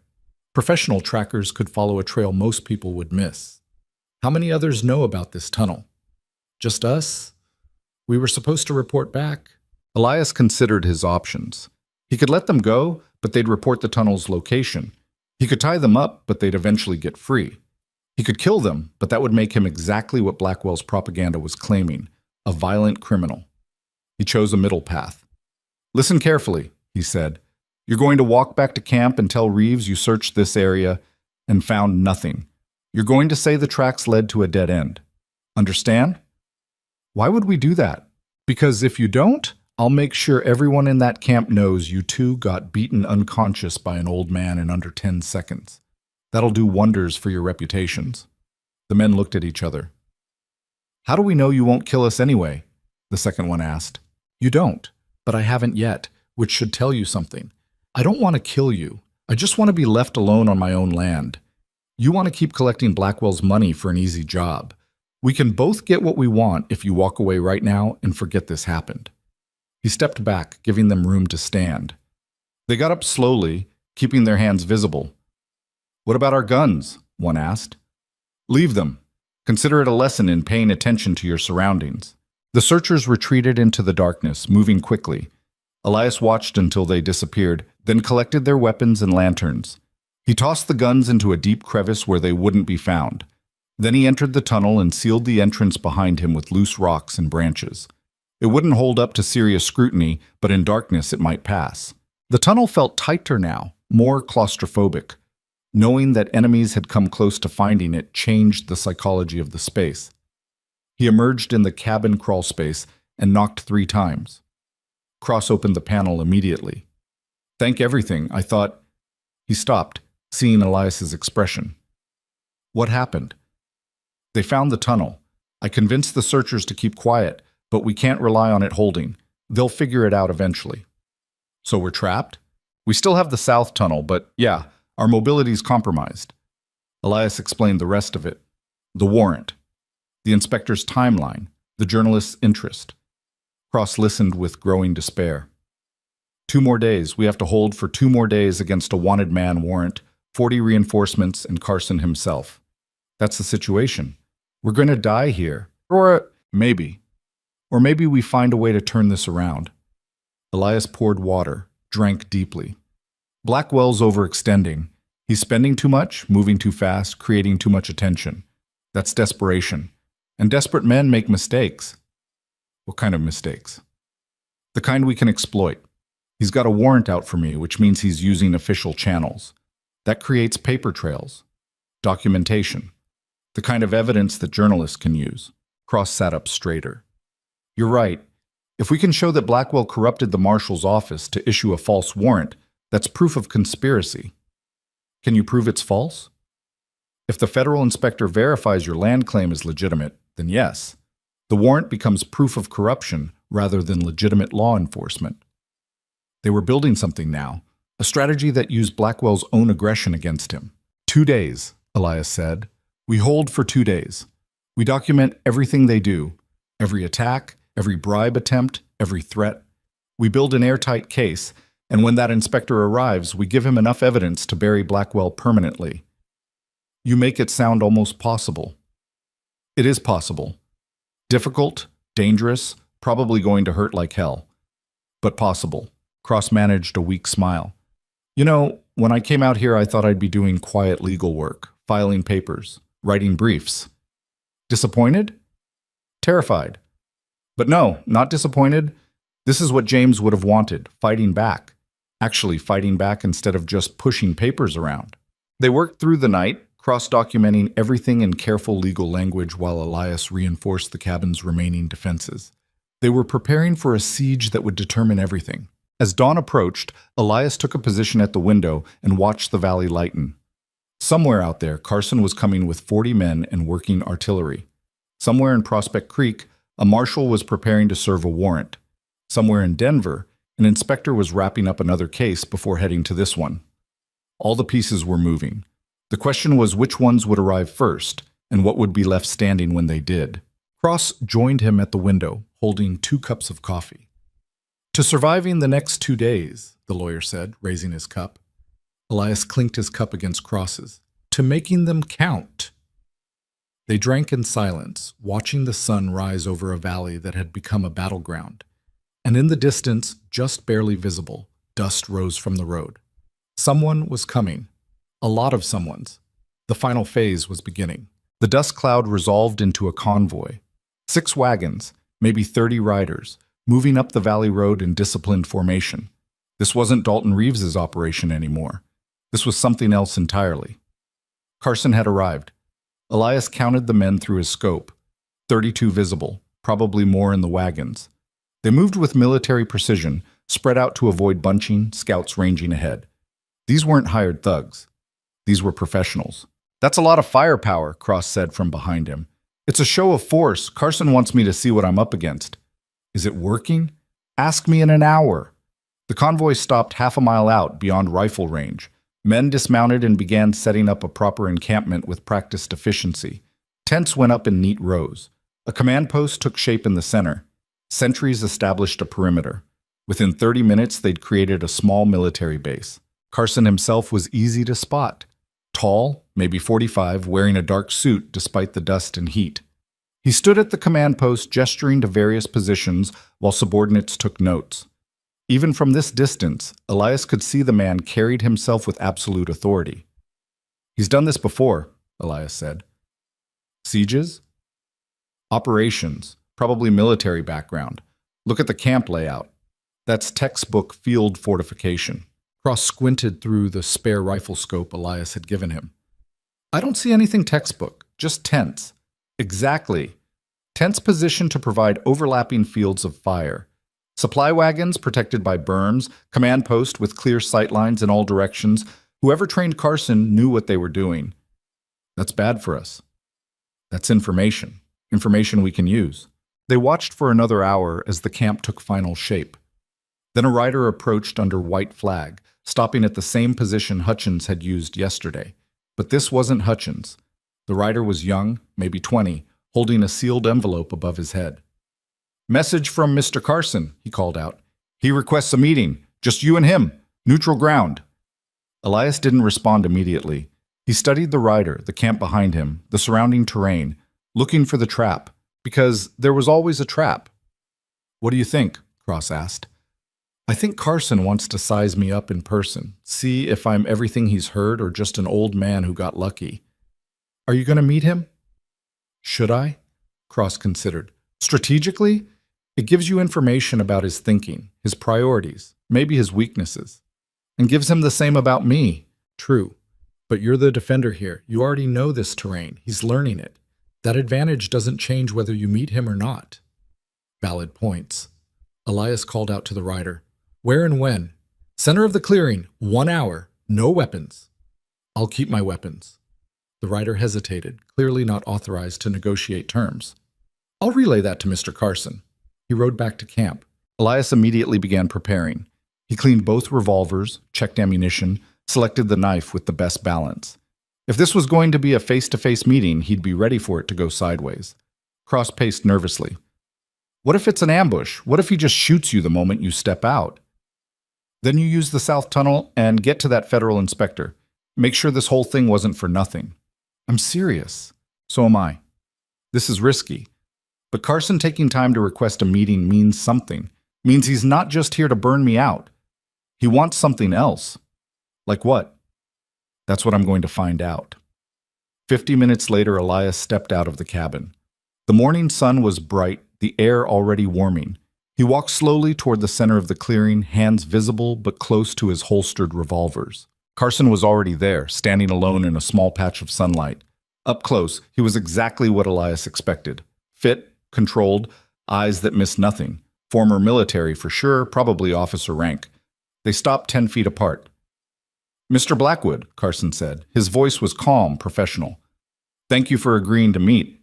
Didn't realize I had much choice." "You always have choices. That's what this conversation is about." Carson gestured at the surrounding valley. "This is impressive defensive positioning. Natural choke points, elevated sight lines, multiple fallback positions. Someone with training chose this location. Someone who wanted to be left alone. And yet here we are." Carson pulled out a cigar case, offered one to Elias. Elias shook his head. Carson lit his own, took a slow draw. "I've been briefed on your history. Cavalry service, freelance work for various government concerns. You were good at what you did."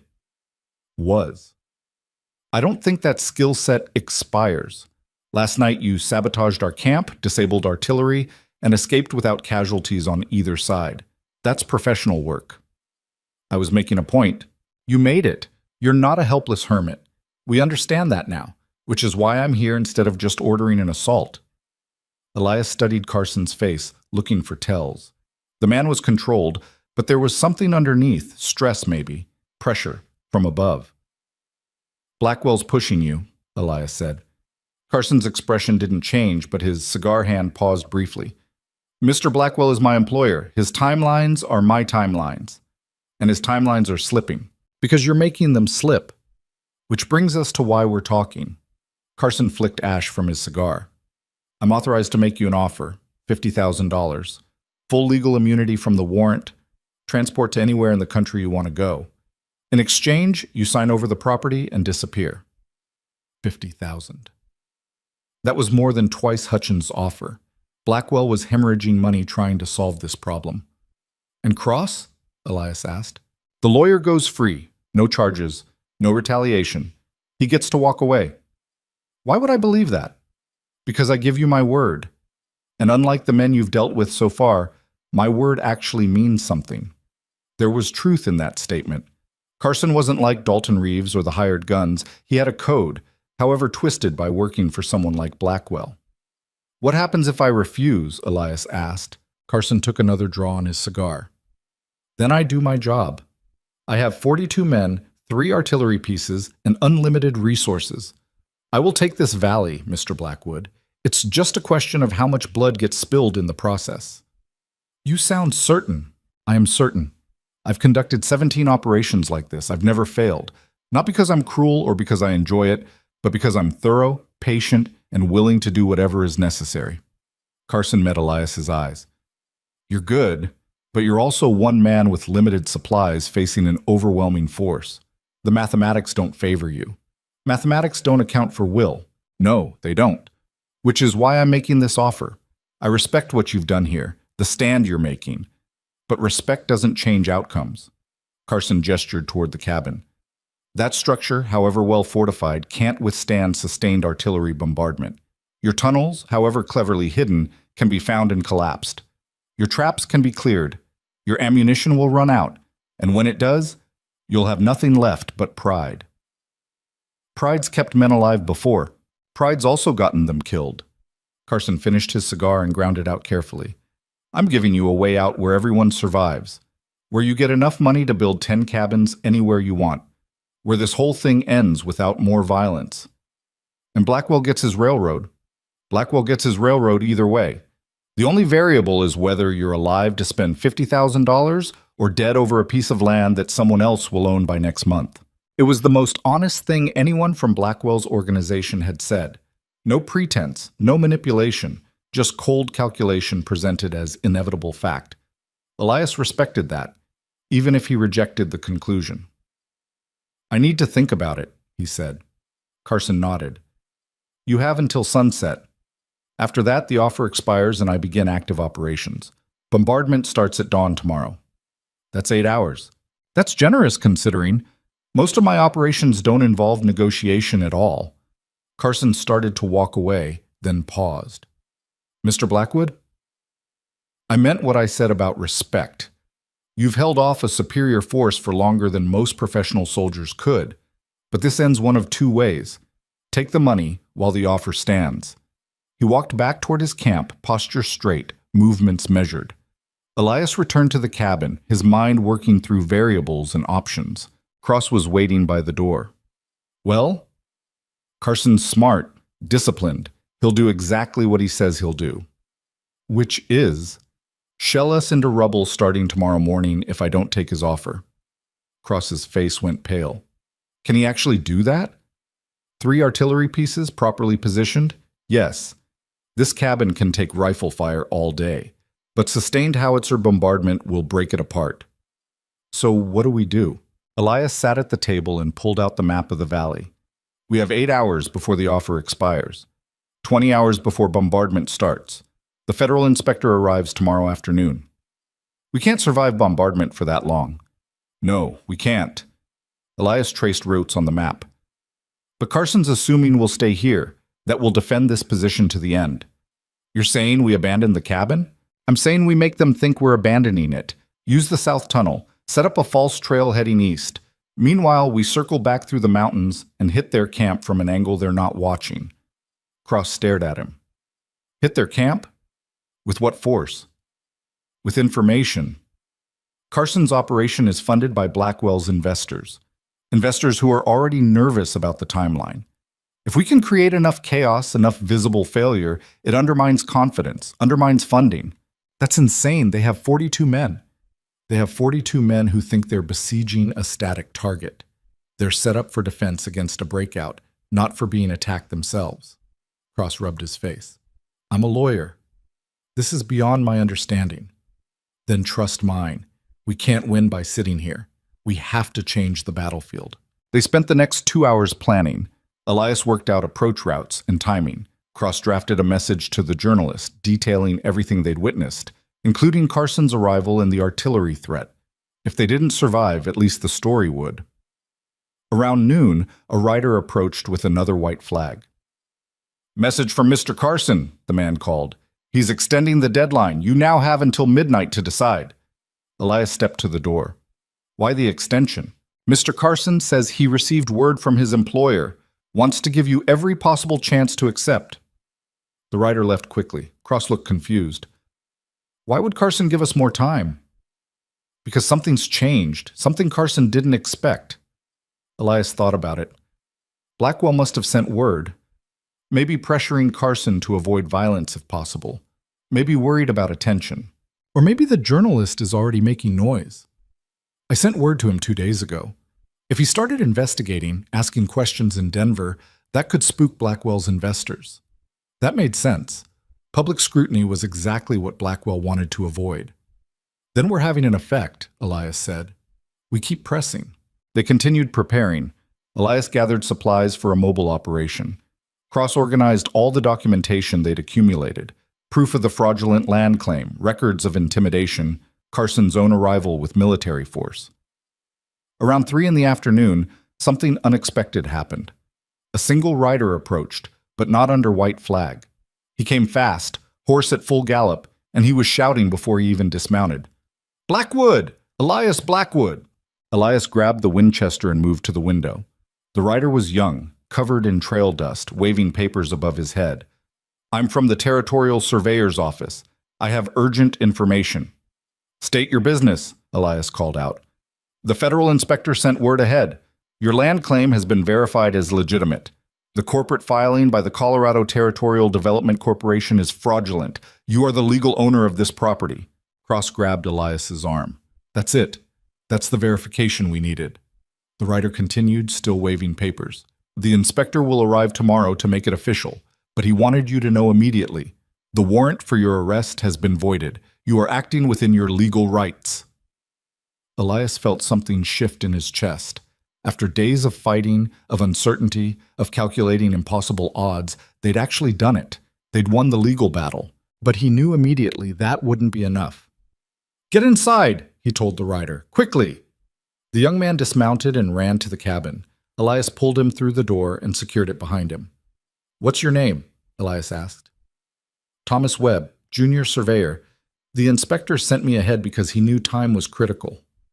"You rode past Carson's camp to get here." "I did. They tried to stop me, but I showed them my federal credentials. They had to let me through." Cross was reading the official documents Webb had brought. His hands shook with excitement. "This is legitimate, fully certified. This proves everything." "It proves the land claim," Elias said. "It doesn't stop 42 men with artillery." Webb looked confused. "But if you're the legal owner, they can't force you off. That would be illegal?" Elias finished. "Men like Blackwell don't care about legality when they've already invested this much. Carson's not here to enforce laws. He's here to get results." As if to prove the point, gunfire erupted from the valley, not aimed at the cabin, aimed at the sky. Signal shots. Then Dalton Reeves rode out from the camp, stopping in the clearing. "Blackwood," he shouted. "We know about the surveyor's report. Carson's calling an emergency meeting. He wants to talk." Elias looked at Cross. "They know they've lost the legal ground." "Which makes them more dangerous," Cross said. "They can't justify this operation anymore. They either walk away or commit to pure force." "Carson's not the walkaway type," Webb spoke up nervously. "The federal inspector will be here tomorrow.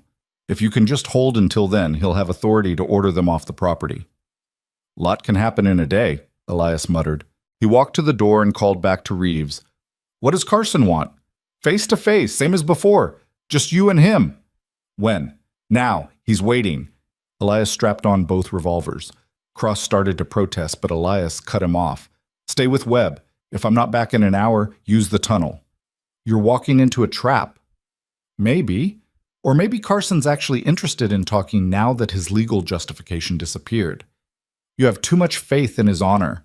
"I have faith in his practicality. He's a professional. Professionals adapt when circumstances change." Elias stepped out into afternoon sunlight. The valley was quiet now, the signal shots having stopped. He walked to the clearing center. Carson was already there, but his posture was different, tense, angry. "The surveyor's report," Carson said without preamble. "Is it legitimate?" "Yes." Carson's jaw tightened. "Then we have a problem. My authorization for this operation was based on legal corporate land acquisition. If that acquisition is fraudulent, I have no legal standing. So call it off." "I can't. Blackwell's invested over $4 million into this railroad project. This land is the bottleneck. Without it, the entire venture collapses." "Not my problem."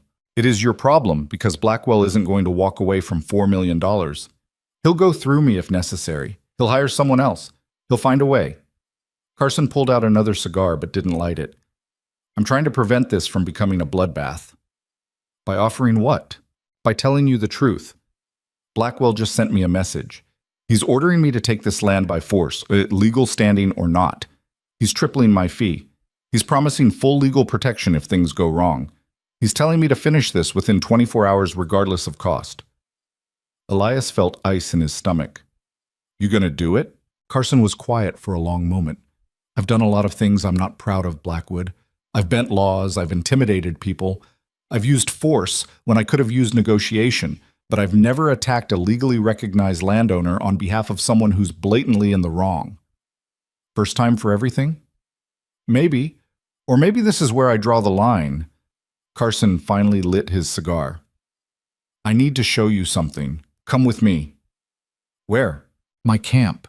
I want you to see what you're up against if Blackwell replaces me with someone less principled. It was risky. Probably stupid. But Elias followed.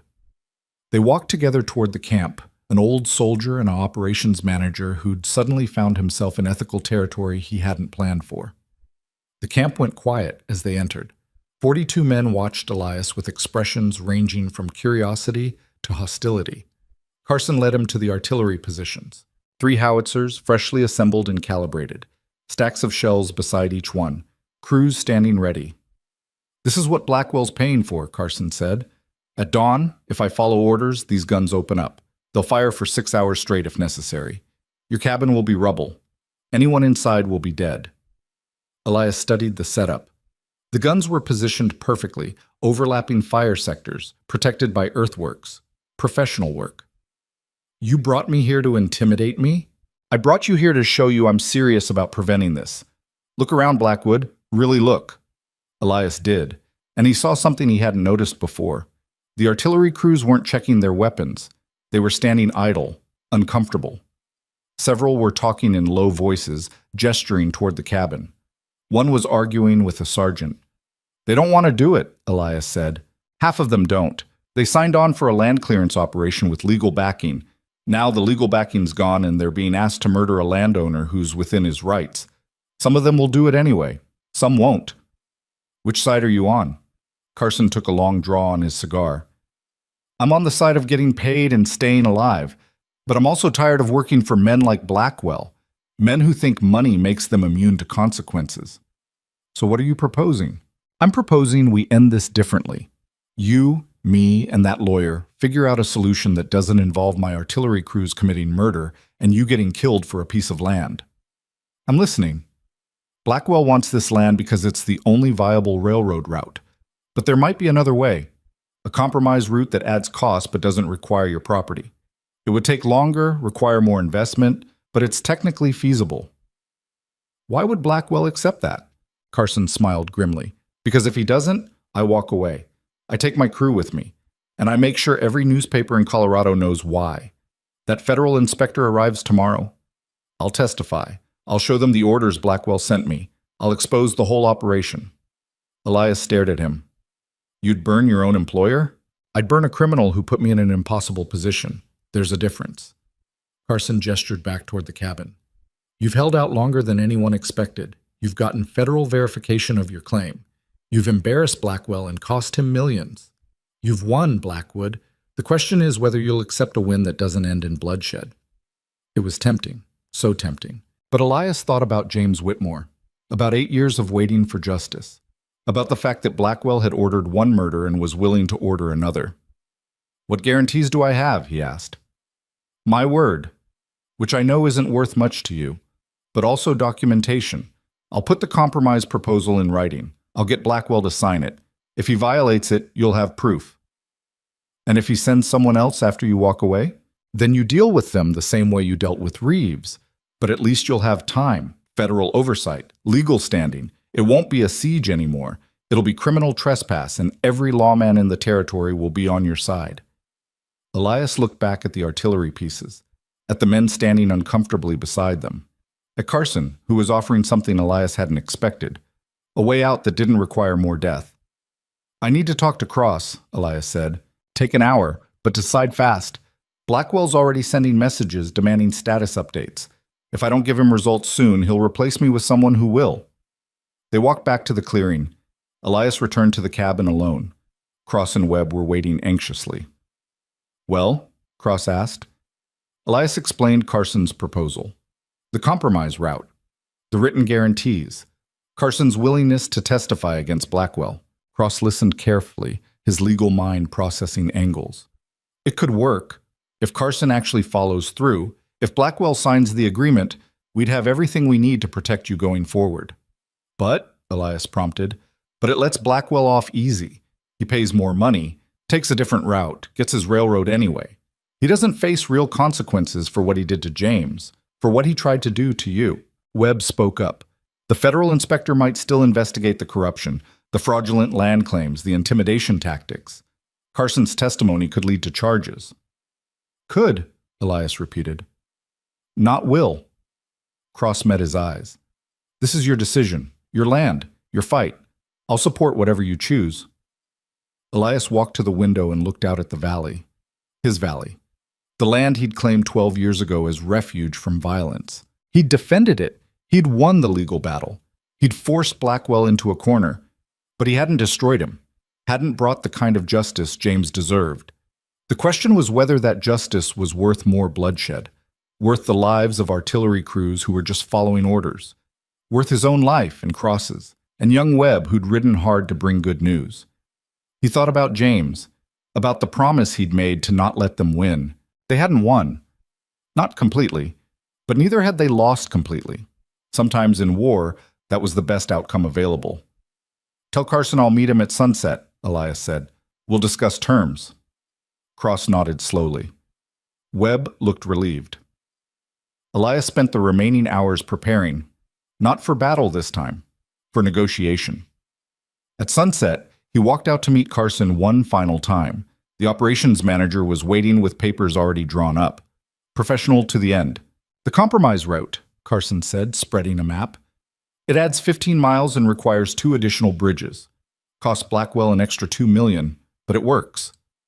Elias studied the map. The route was viable. Difficult, expensive, but viable. And my guarantees? Carson produced another document. Legal agreement that your property remains yours in perpetuity. No future claims, no challenges, signed by Blackwell's corporate officers, plus my testimony to the federal inspector about the intimidation tactics. Will Blackwell actually sign this? He will if I tell him the alternative is me walking away and exposing everything. He needs this railroad more than he needs this specific piece of land. This gives him a path forward. Elias read the documents carefully. Cross had taught him what to look for: loopholes, ambiguous language, escape clauses. The papers were clean, straightforward, legally binding. One more thing, Elias said.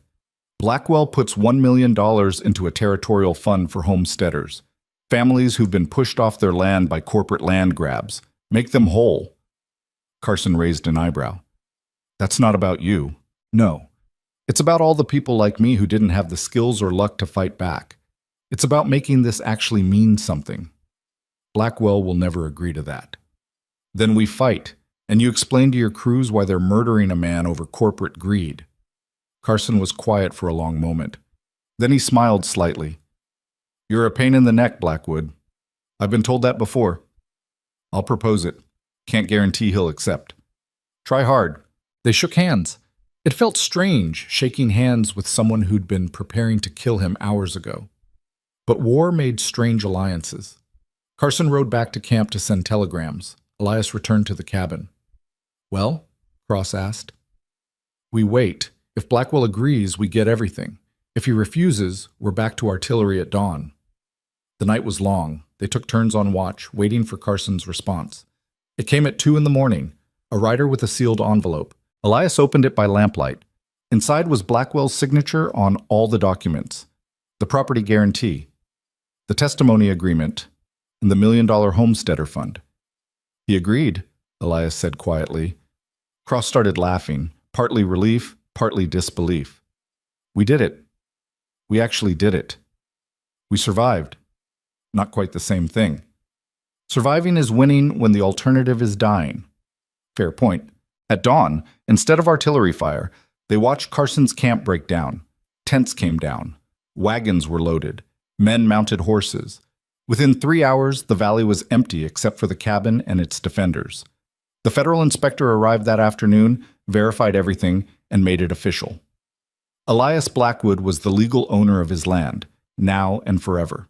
The journalist showed up 2 days later, interviewed everyone, and ran a front-page story about corporate corruption and one man's successful stand against it.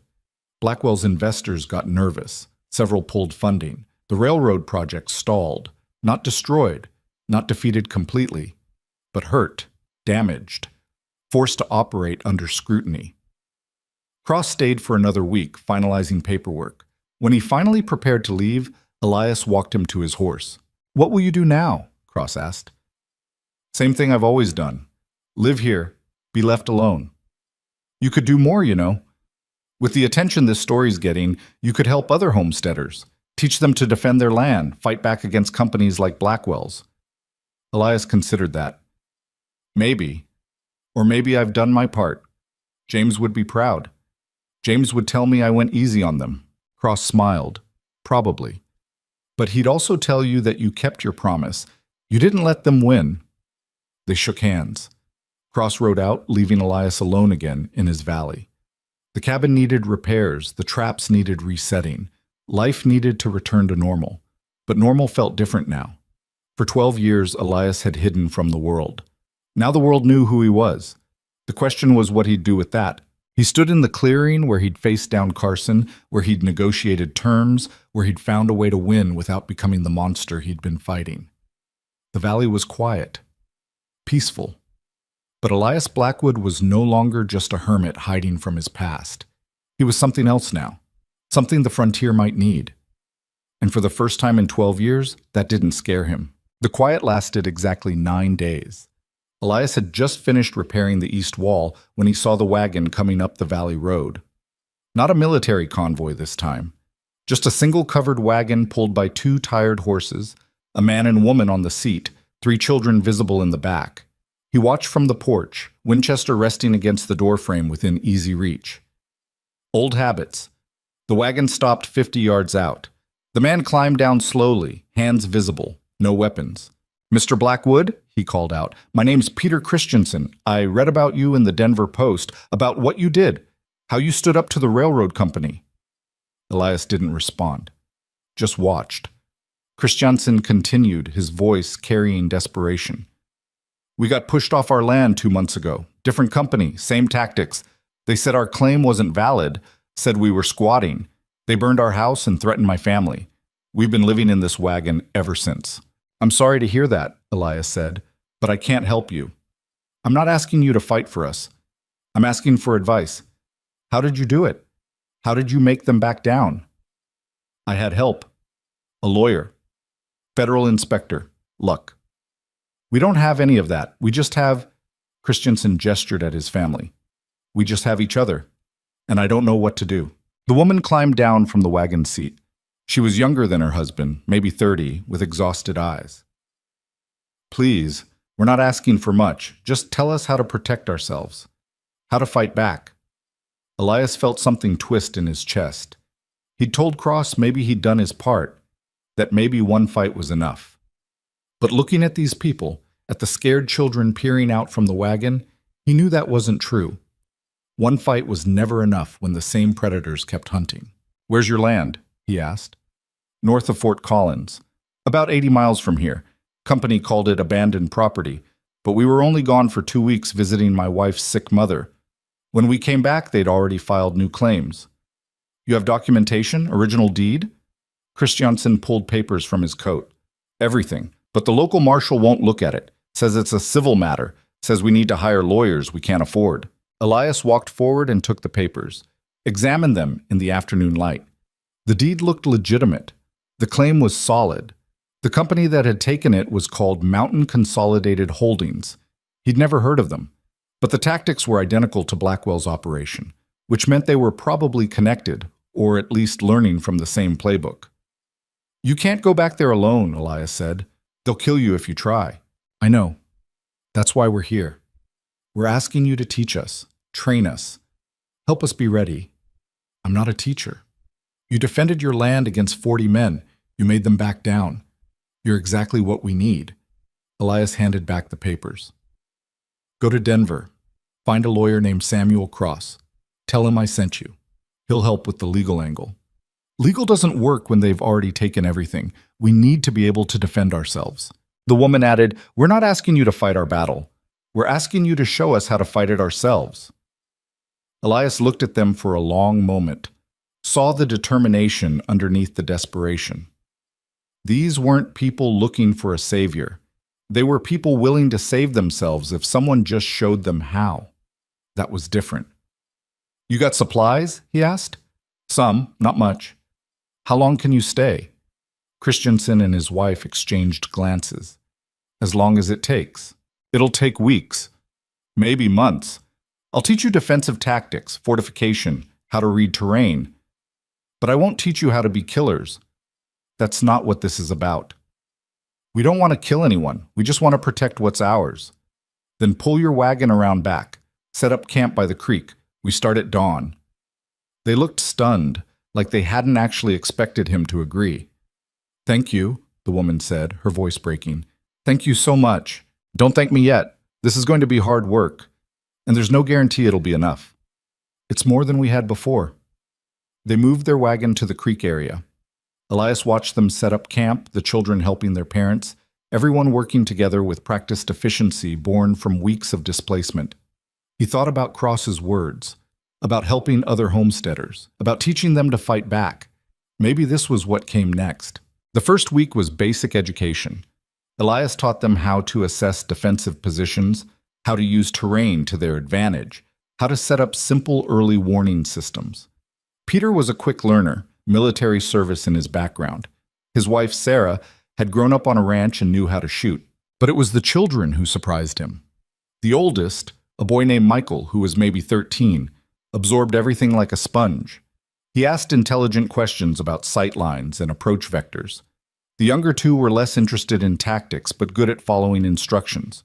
By the second week, more wagons arrived. Word had spread somehow. 4 more families showed up, all with similar stories.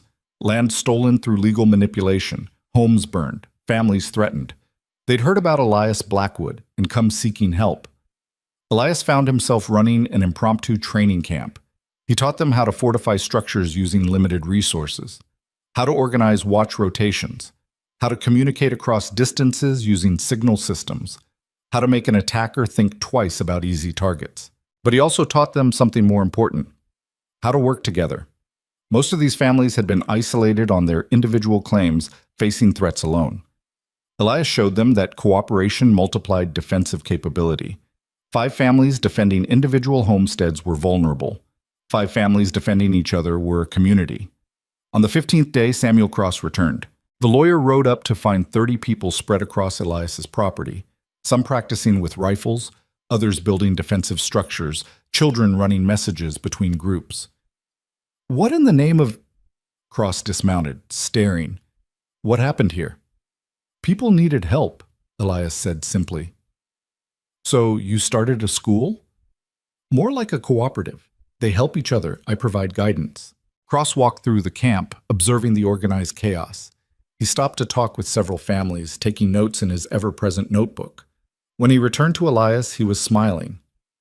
This is brilliant, Cross said. You're creating exactly what these people need.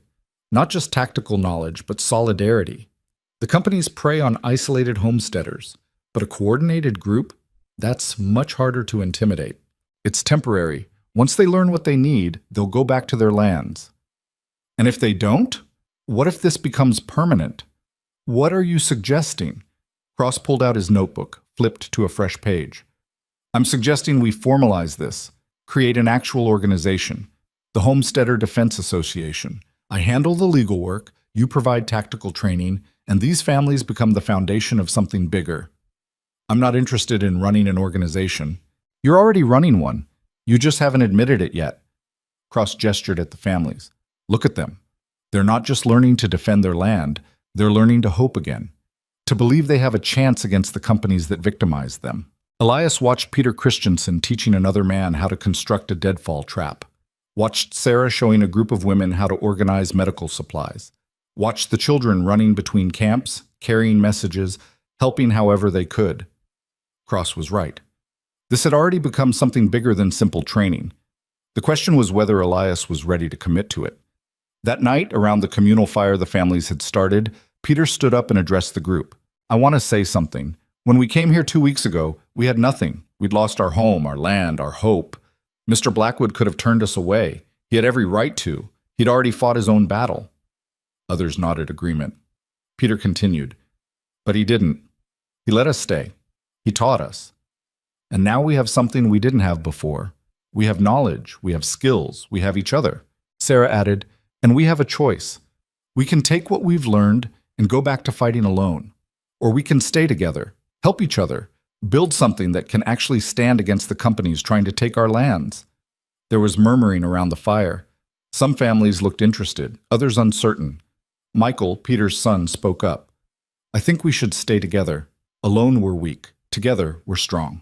From the mouth of a 13-year-old, it sounded simple. Maybe that's why it landed so hard. One by one, families voiced their agreement. They wanted to formalize what they'd accidentally created here, a community of mutual defense. Cross looked at Elias. "Your vote matters most. This is your land, your leadership that brought them here. What do you want?" What did he want? What did he? Elias had spent 12 years hiding from the world, then 2 weeks fighting to keep it. Now he was being asked to step forward again, to lead people who needed someone with his skills. He thought about James, about the promise he'd made, about not letting them win. Blackwell hadn't won, but men like Blackwell were still out there, still stealing land, still destroying families. One victory didn't stop that. One fortified cabin didn't change the system, but maybe a network of trained, organized homesteaders could. "I'm not a leader," Elias said finally. "I'm a soldier who got tired of fighting, but if you're asking whether I'll help you build something that fights back against corporate land theft, yeah, I'll help with that." The families erupted in quiet celebration. Not loud. They'd learned tactical discipline from Elias, but genuine. Cross immediately started making plans. "We'll need to file proper organizational papers, establish legal standing, create bylaws. I can handle that from Denver, but we'll need a base of operations." Elias gestured at the valley. "This is the base. You're willing to let 30 families settle on your property? I'm willing to let people who need a safe place have one. We'll organize it properly, build real structures, set up proper defenses, make this place a fortress that serves everyone." Over the next month, the camp transformed into a settlement. Men built cabins using timber from the surrounding forest. Women organized supply chains and medical facilities. Children established a school system where tactical knowledge was taught alongside reading and arithmetic. Elias found himself in an unexpected role. Not quite a commander, but a mentor. People came to him with problems, asked his advice, sought his approval for defensive plans. He was uncomfortable with it at first, but he learned to accept it. Cross traveled back and forth from Denver, building the legal framework. He filed incorporation papers for the Homesteader Defense Association. He established connections with sympathetic journalists and politicians. He built a network of lawyers willing to take cases pro bono. 6 weeks after the Christiansens first arrived, Cross returned with news. Mountain Consolidated Holdings just dropped their claim on the Christiansen property, he announced. Completely. No compensation, no conditions. They just walked away. Peter looked stunned. Why? What changed? Public pressure. The journalist who covered Elias's story wrote a follow-up about the Homesteader Defense Association, about families banding together, about corporate land theft being challenged systematically. Mountain Consolidated's investors got nervous, decided the property wasn't worth the attention. Sarah started crying. "We can go home?" "You can go home with full legal protection. I've already filed the paperwork securing your claim permanently." Other families started asking about their situations. Cross had updates for several of them. Legal challenges filed, injunctions obtained. In 2 cases, the companies had already backed down. It was working. But success brought new problems. Word spread faster than Elias anticipated. More families arrived seeking help, then more. Within 2 months, over 100 people were camped in and around his valley. The valley couldn't support that many long-term. "We need to expand," Cross said during a planning meeting. "Create multiple settlements. Train regional coordinators who can establish defensive cooperatives in other areas. Peter volunteered immediately. We're going back to our land near Fort Collins. We could establish a northern branch, help families in that region. Others offered similar ideas. Western Colorado, the mining territories, even Kansas and Wyoming. The Homesteader Defense Association was becoming a movement. Elias found it overwhelming. He'd started this to help one family. Now it was becoming something he barely recognized. Late one night, sitting alone on his porch while the settlement slept, he heard footsteps. Cross approached and sat beside him. Having doubts? The lawyer asked. Having thoughts. Different thing. Want to share them? Elias was quiet for a moment. I spent my whole life being good at violence, cavalry, freelance work. All of it required hurting people efficiently. When I came here, I thought I was done with that, thought I could just exist quietly until I died. But violence found me anyway. And when it did, I realized something. Being good at violence isn't evil if you use it to protect people who can't protect themselves. The skill isn't the problem, the purpose is. Cross nodded. James would agree with that. James was better at this than me. He believed in systems, laws, order. I just believed in survival. You're doing more than surviving now. You're building something that will outlast you. That's purpose. Or it's ego, thinking I'm important enough to change things. It's not ego when you're actually changing things. Look at what's happened in just 2 months. 12 families have reclaimed their land. 3 more are in legal proceedings they're likely to win. You've trained over 100 people in defensive tactics. You've created a model that's being replicated across the territory. Elias stared out at the valley, at the small lights from cabins where families slept safely for the first time in months. What happens when I'm gone? He asked. When I'm too old or dead to train people? Then the people you trained will train others. That's how movements work. You plant seeds. Other people nurture them. Eventually you get a forest. That's optimistic. That's realistic. You think you're holding this together alone, but you're not. Peter could run tactical training now. Sarah's better at logistics than you ever were. Michael knows defensive theory better than most military officers. You've built something that doesn't need you to survive. Then why do I feel like I'm the only thing keeping it from falling apart? Cross smiled. Because you're not used to trusting other people. Because you spent 12 years alone. Because letting go of control is harder than maintaining it. Fair points. All of them. They sat in comfortable silence for a while. Then Cross spoke again. I got word from Denver. Harrison Blackwell's railroad project collapsed completely. His investors pulled out after the negative publicity. He's being investigated for fraud. Might actually face charges. Elias absorbed that. The man who'd ordered James's murder might finally face consequences. Good, he said quietly. More than good. It's proof that this works. That standing up to these people, creating enough noise and attention, can actually bring them down. One man brought down. How many more out there? Fewer than before, because now homesteaders have an option. They don't have to face land theft alone. They have the association. They have training. They have legal support. The predators are learning that easy targets don't exist anymore. Elias thought about that. About the shift from defending one piece of land to defending a principle. About evolution from soldier to mentor to whatever he was now. You think James would be proud? He asked. I think James is proud, wherever he is. You believe in that? Afterlife? I believe that what we do echoes, that the people we love continue through our actions. James fought for justice. You're fighting for justice. In that way, he's still here. It was a comforting thought, even if Elias wasn't sure he believed it. The next morning, he called a meeting of the senior families. 20 people gathered around the large table in the main hall they'd constructed. We need to make a decision about the future, Elias began. This settlement can't keep growing. We're already at capacity. We have 3 options. We can limit membership and turn people away. We can expand to new locations. Or we can transition to a training model where people come here for a few weeks, then return to their own lands to establish local cooperatives. Peter spoke first. Training model makes sense. Concentrating everyone in one place makes us a target, but spreading the knowledge across multiple locations makes us resilient. Sarah agreed. And it serves more people. We can train maybe 20 families at a time here, send them out with knowledge and resources, Then train the next group. Others voiced similar opinions. The consensus was clear. Cross made it official. I'll draw up the organizational structure. Regional chapters, each with trained coordinators. Central training facility here. Legal support network based in Denver. We're building an actual institution. Michael raised his hand. What about the companies? They're not going to just accept this. They'll fight back. Smart kid. Elias had been thinking the same thing. They will fight back, Elias confirmed.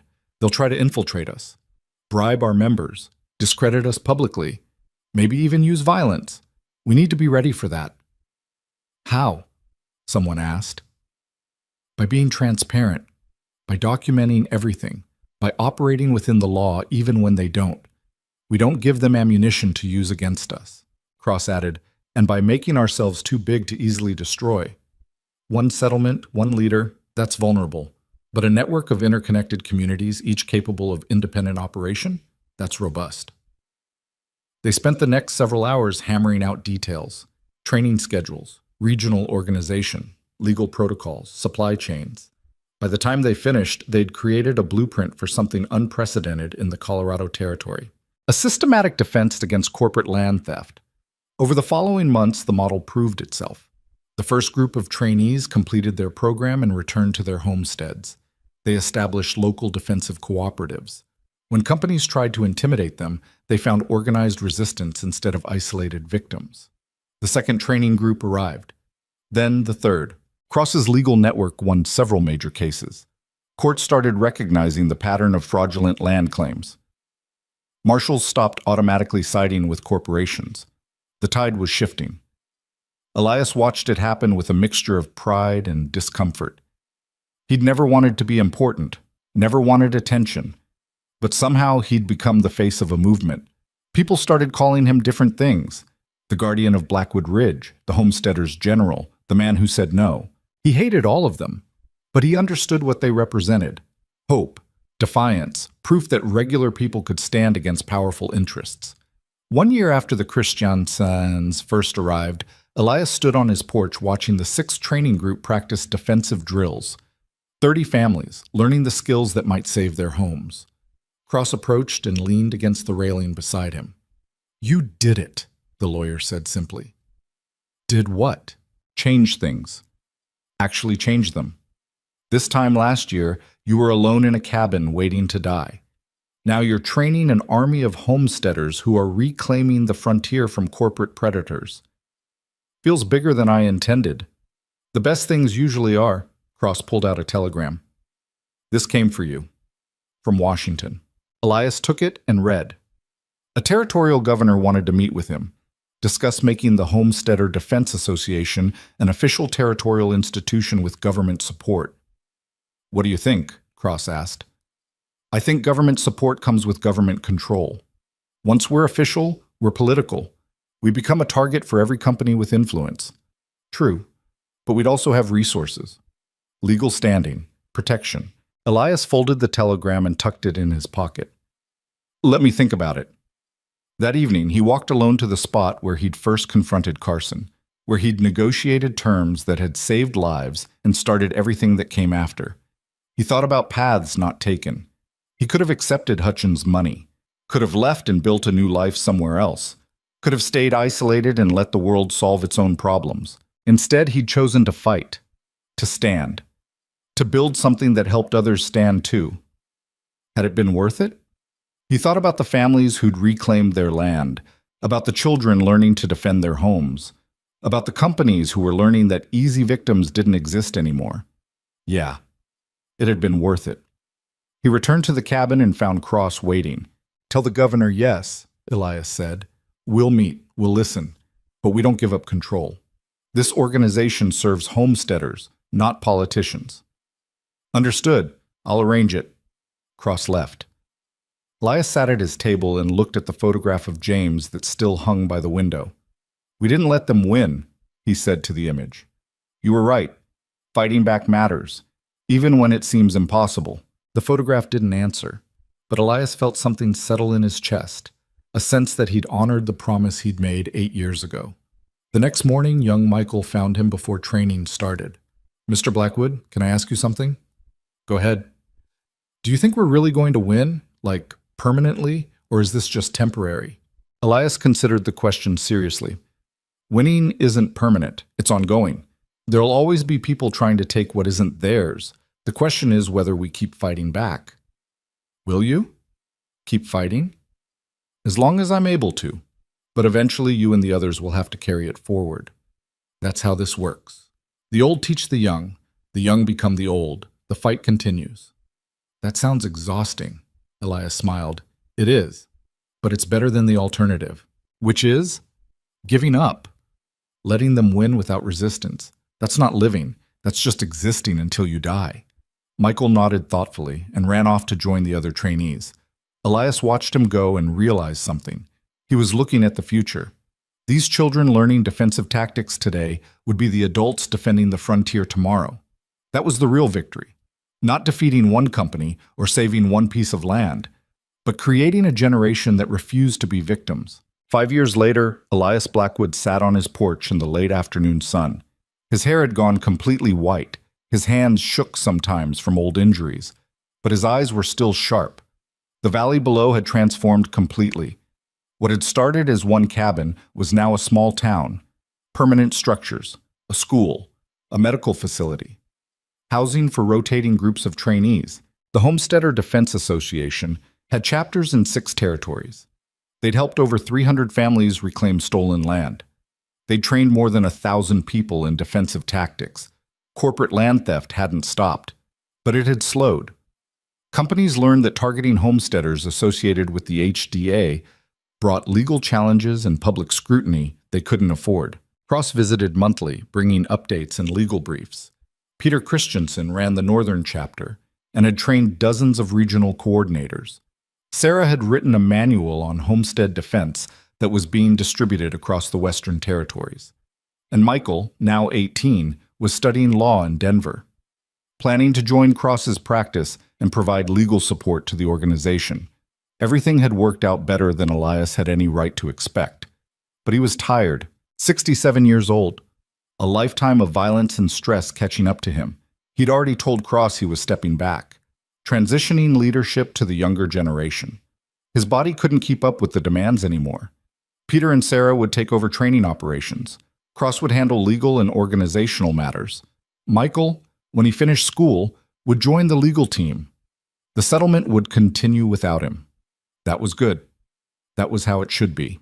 Elias stood slowly and walked to the edge of the porch, looked out at the valley he'd defended 5 years ago against impossible odds. He'd won more than the battle.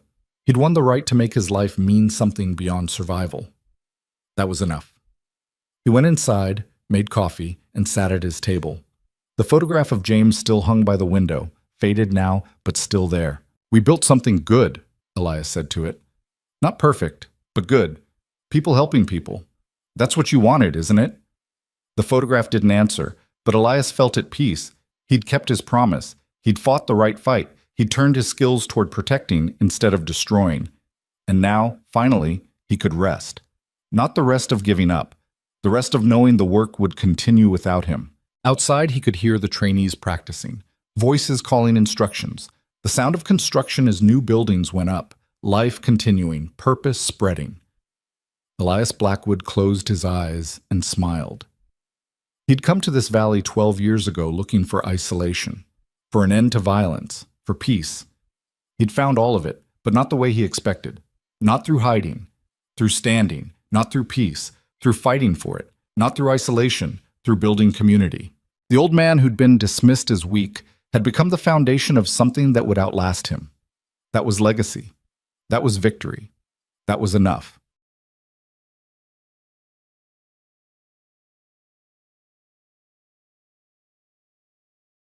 Trying to start some fingerless gloves for myself because I get my fingers and just my hands in general get really cold. And so I realized that regular needles are not going to cut it anymore. So I ended up I put it on the throne.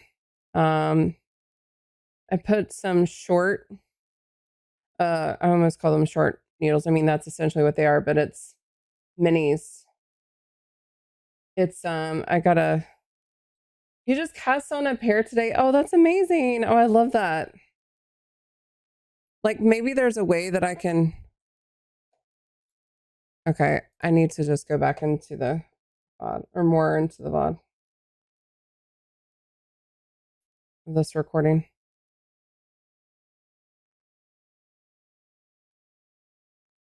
But yeah, I really want to make some socks and fingerless gloves. I'm not sure if I want to make regular gloves where I'm going from like tip to tip. That's what she said. That's what that's what they all say. Anyway, can't take me anywhere, okay? But in any case, I think my first like smaller project, I want to just make fingerless gloves that go up to here. And then see, and of course do like a thumb as well, the thumb piece. So we'll see how that turns out. But I did find a pattern I really want to work on.